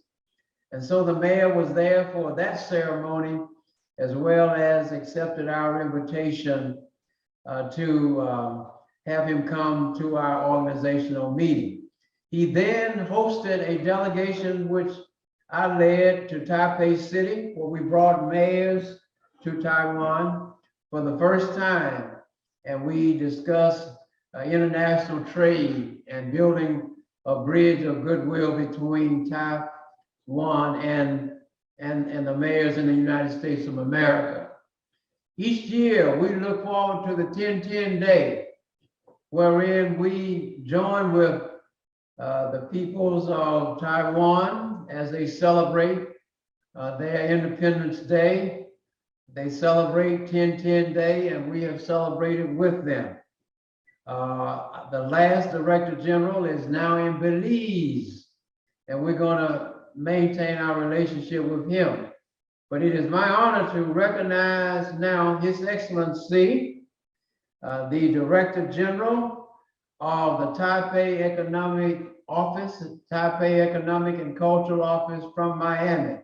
Let's put our hands together and say, first of all, 谢谢. Thank you for all you have done, and we welcome His Excellency, the Director General. You have the floor, sir. Okay, thank you. Thank you. Thank you. Should I say something? Yes. Okay, yes, the Honorable Johnny Ford. I'm going to read the resolution. Oh, okay, so you want to read the resolution now, or I okay. make some remarks now? Yes, I want you to go ahead and give your remarks first, and then I will read the resolution. Okay, thank you. The Honorable Johnny Ford, the Honorable NY, no, okay, mayors, commissioners, distinguished guests, good afternoon. Good afternoon. It is an honor to speak with you today. I'm Amino Chi, Director General of the Taipei Economic and Cultural Office in Miami. This year, 2022, is still a year full of challenges, which include climate change, emerging infectious disease, and dictatorship. With the continued spread of the COVID-19 over the past year, Taiwan, like provocative behavior. Democracy, freedom, respect of human rights, and rule of law. And whereas the World Conference of Mayors recognized April 10th, 2022 as the 43rd anniversary of the enactment of the Taiwan Relations Act in the United States, which maintains peace, stability, and security in the Western Pacific and acts as the cornerstone of commercial, cultural, and other relations between the people of the United States and the people of Taiwan. And whereas the economic bonds between the United States and Taiwan have continued to grow over the years, it is now time to forge a U.S.-Taiwan bilateral trade agreement to further create the infrastructure to fortify and deepen the already significant trade relationship between reliable and like-minded partners.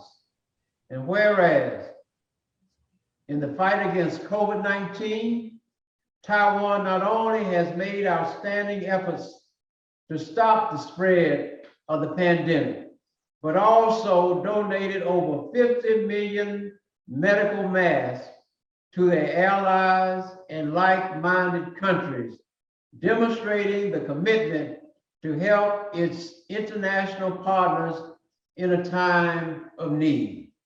And whereas the World Conference of Mayors encourages and supports Taiwan's meaningful participation in international organizations, including its bids to observe states in the International Criminal Police Organization, Interpol, and the World Health Organization, WHA, along with meaningful participation in the United Nations Framework Convention of Climate Change and the International Civil Aviation Organization, noting that Taiwan's participation in, observes, or cooperates with over 50 international organizations and holds membership status in both the Asian Pacific Economic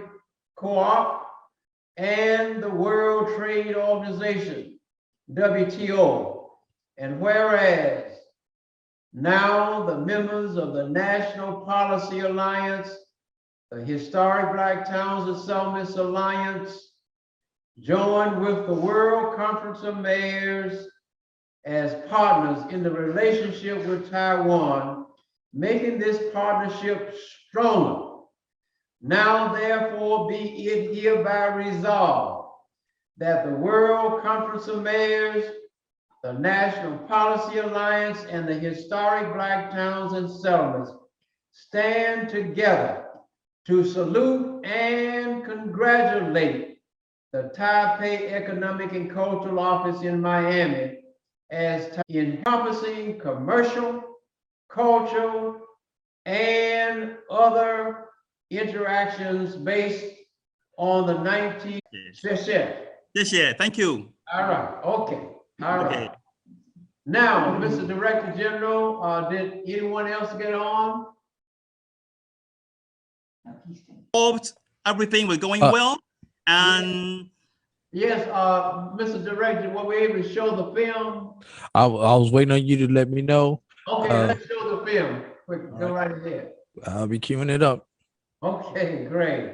And is there anyone else on? Because we have a full day tomorrow. This was a good warm up, everyone. Staff, you all get some sleep tonight so that we can start over again tomorrow. If there's anyone else who needs to. Oh, wait a minute. The Honorable C. Virginia Fields. Did she log in? Jackie, was she able to get on? No, she didn't. Mayor Ford, while I play the film, if there's anyone who still needs to be acknowledged, if they would use the raise your hand feature so that I can recognize you where you're at on the attendee list. And then at the conclusion of the film, I will let you know who has raised their hand, Mr. Mayor. Oh, okay. Go with the film and we will go.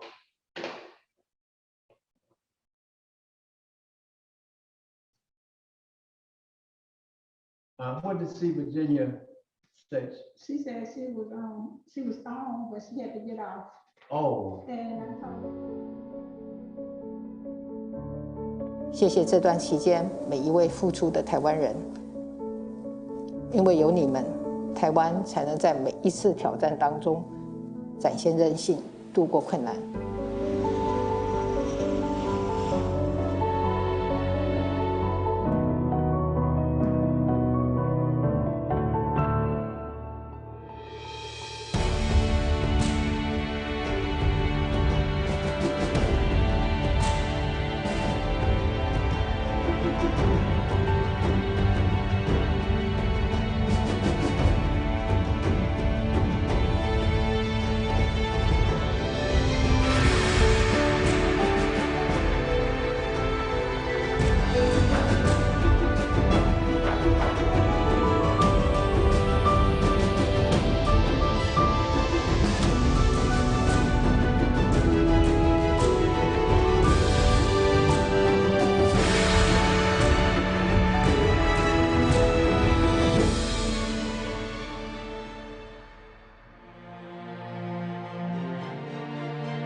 To invite Taiwan to participate in the World Health Assembly. Taiwan has helped to tackle health threats globally. Thailand has given a great example to the world.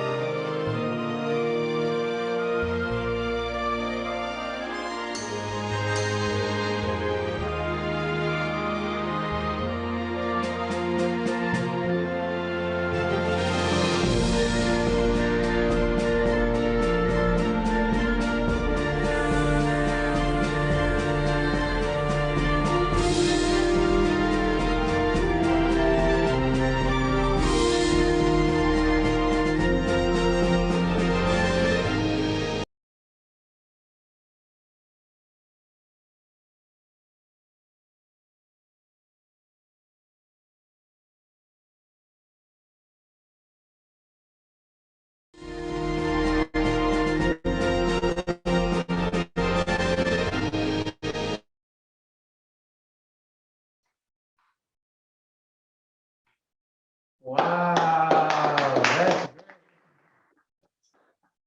And we saw that picture where presenting the proclamation. We'd like to have a copy of that, put it on our webpage.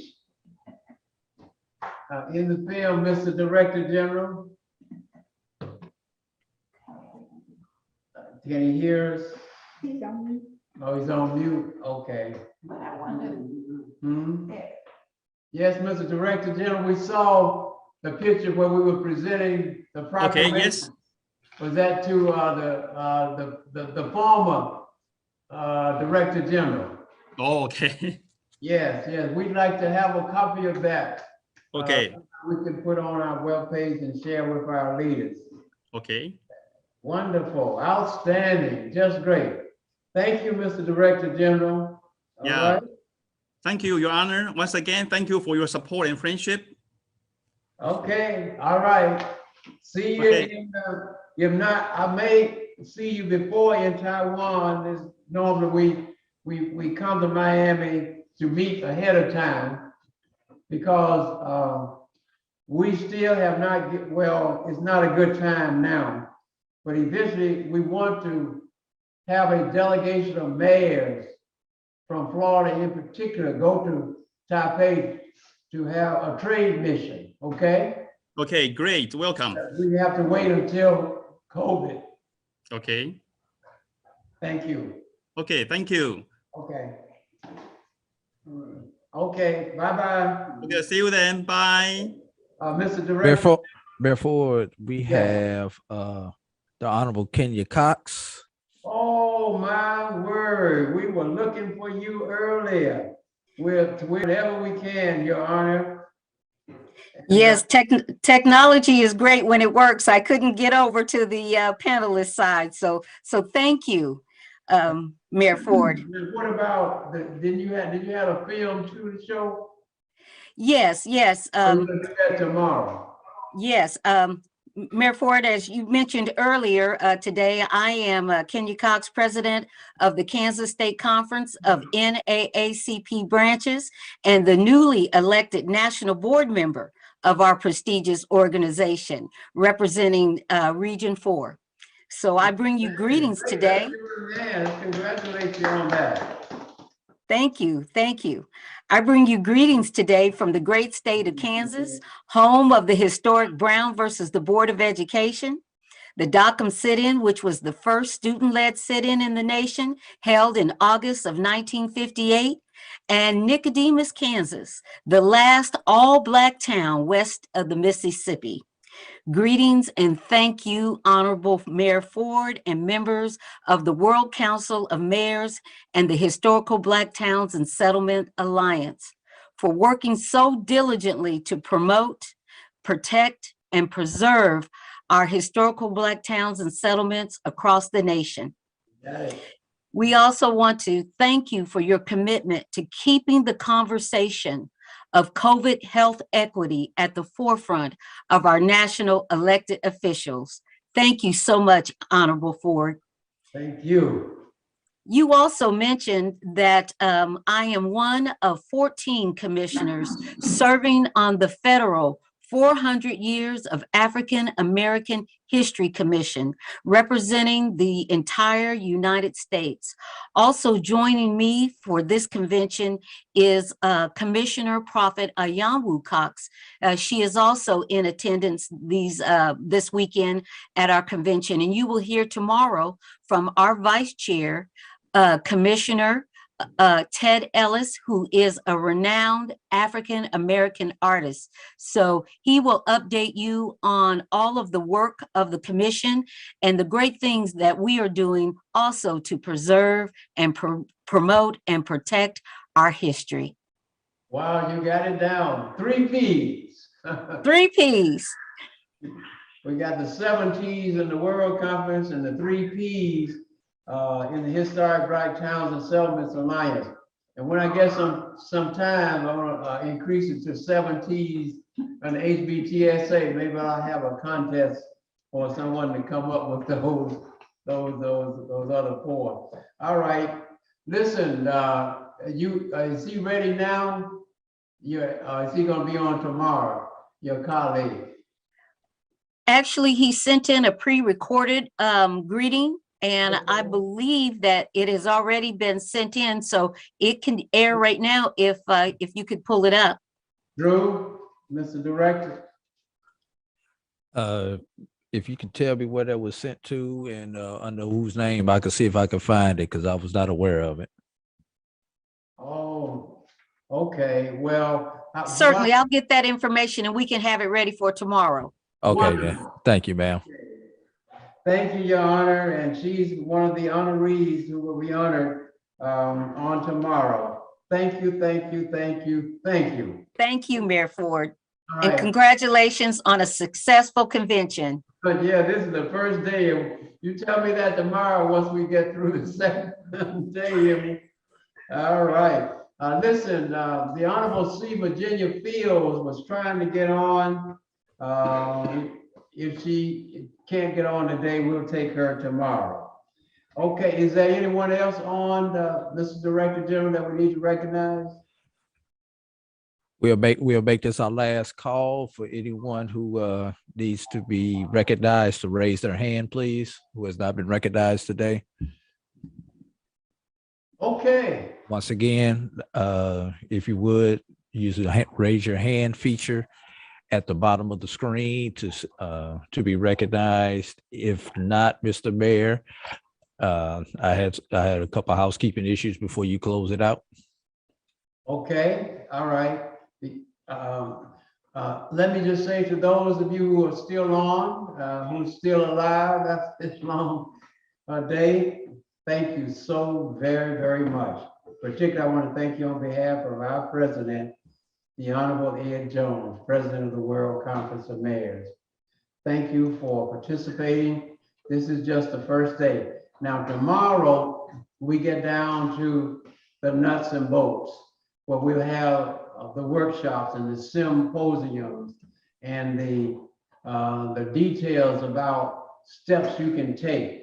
We use the technique of conferencing to strengthen the capacity.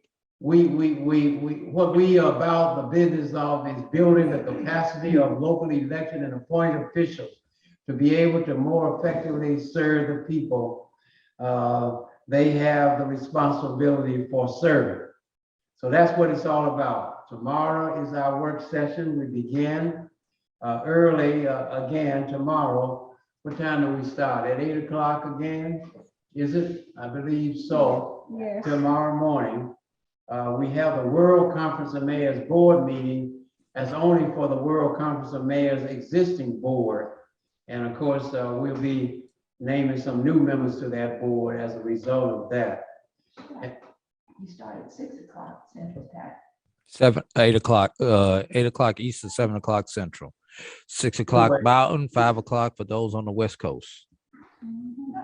Okay, well, anyway, there's a big debate going on what time we start. Do you have it, Mr.? Oh, yeah, yes, I'd stand corrected. Board meeting at 7 o'clock. The conference starts at 8. Okay, no problem. Eastern Standard Time. Yes, Yeah. those are Eastern Standard Times. All right, so no problem. Great. So again, let me thank everyone. We want to thank our Director General. We want to thank everyone who's done so much, and most of all to these ladies. John, let's give them a round of applause. Yes, sir. No doubt. No doubt. Great. Labor glove, John. All right. If there's nothing else, then we will entertain a vote. Not yet, Mr. Mayor. I've got a couple of housekeeping issues. Okay, go right here. First of all, I want to thank everyone for joining us here today for this conference. Number one. Number two, if you want to go back and replay any portion of this conference, you can find it in 3 different places. You can find it on the World Conference website under the conference information, everything that we have done today. And that video will be there tomorrow. For those who do not have the opportunity to log in, you can view the conference from that page, from the World Conference of Mayors website. Also, the video is available on the World Conference of Mayors YouTube page and on the World Conference of Mayors Facebook page from today. So if you're wondering what that one extra box that you had up in the corner, that is the live feed that was going out during this conference to YouTube, Facebook, and the World Conference of Mayors website. Those still remain there. Say that again, Madam Secretary. How long can you see it? I mean, you know, In perpetuity. okay. Or until I'm told to remove it, whichever comes first. Okay. All right. Okay. Thank you all so much. We'll entertain a motion for adjournment. So moved. Okay. Yes, we have the Honorable Willie Calhoun. Yes, sir. Can you move that closer to your microphone, Mr. Mayor, because we can't hear him. The first thing tomorrow morning, we meet at Eastern Time, 7 o'clock. Yeah, 7 o'clock Eastern. 7 o'clock Eastern Time. All right, that's 6 o'clock. Gee whiz, all right, only the strong shall survive. That's early. But that's okay, we can do it, okay? Tomorrow morning, and right, and Drew will need you to do that one for us. We'll need to send out, Merlin and everyone will need to send out another reminder about the board meeting tomorrow morning for the world. We have proposed a breakfast, I believe, okay? So Brother Calhoun, we have now adjourned. So what I want you to do is convene the nominating committee. Mayor McGowan is here and I'm here, so we to quickly go. Are we adjourned? Because we're still on, Mr. Mayor. Yes, sir. Okay. We'd like to thank all you all for tuning in with us today. God bless you and have a great day. And thank you for all that you did. We got through the first day, okay? All right. Okay, Brother Calhoun. Did you have another copy of this? Well, Johnny, we can share. All right, Brother Calhoun, we have these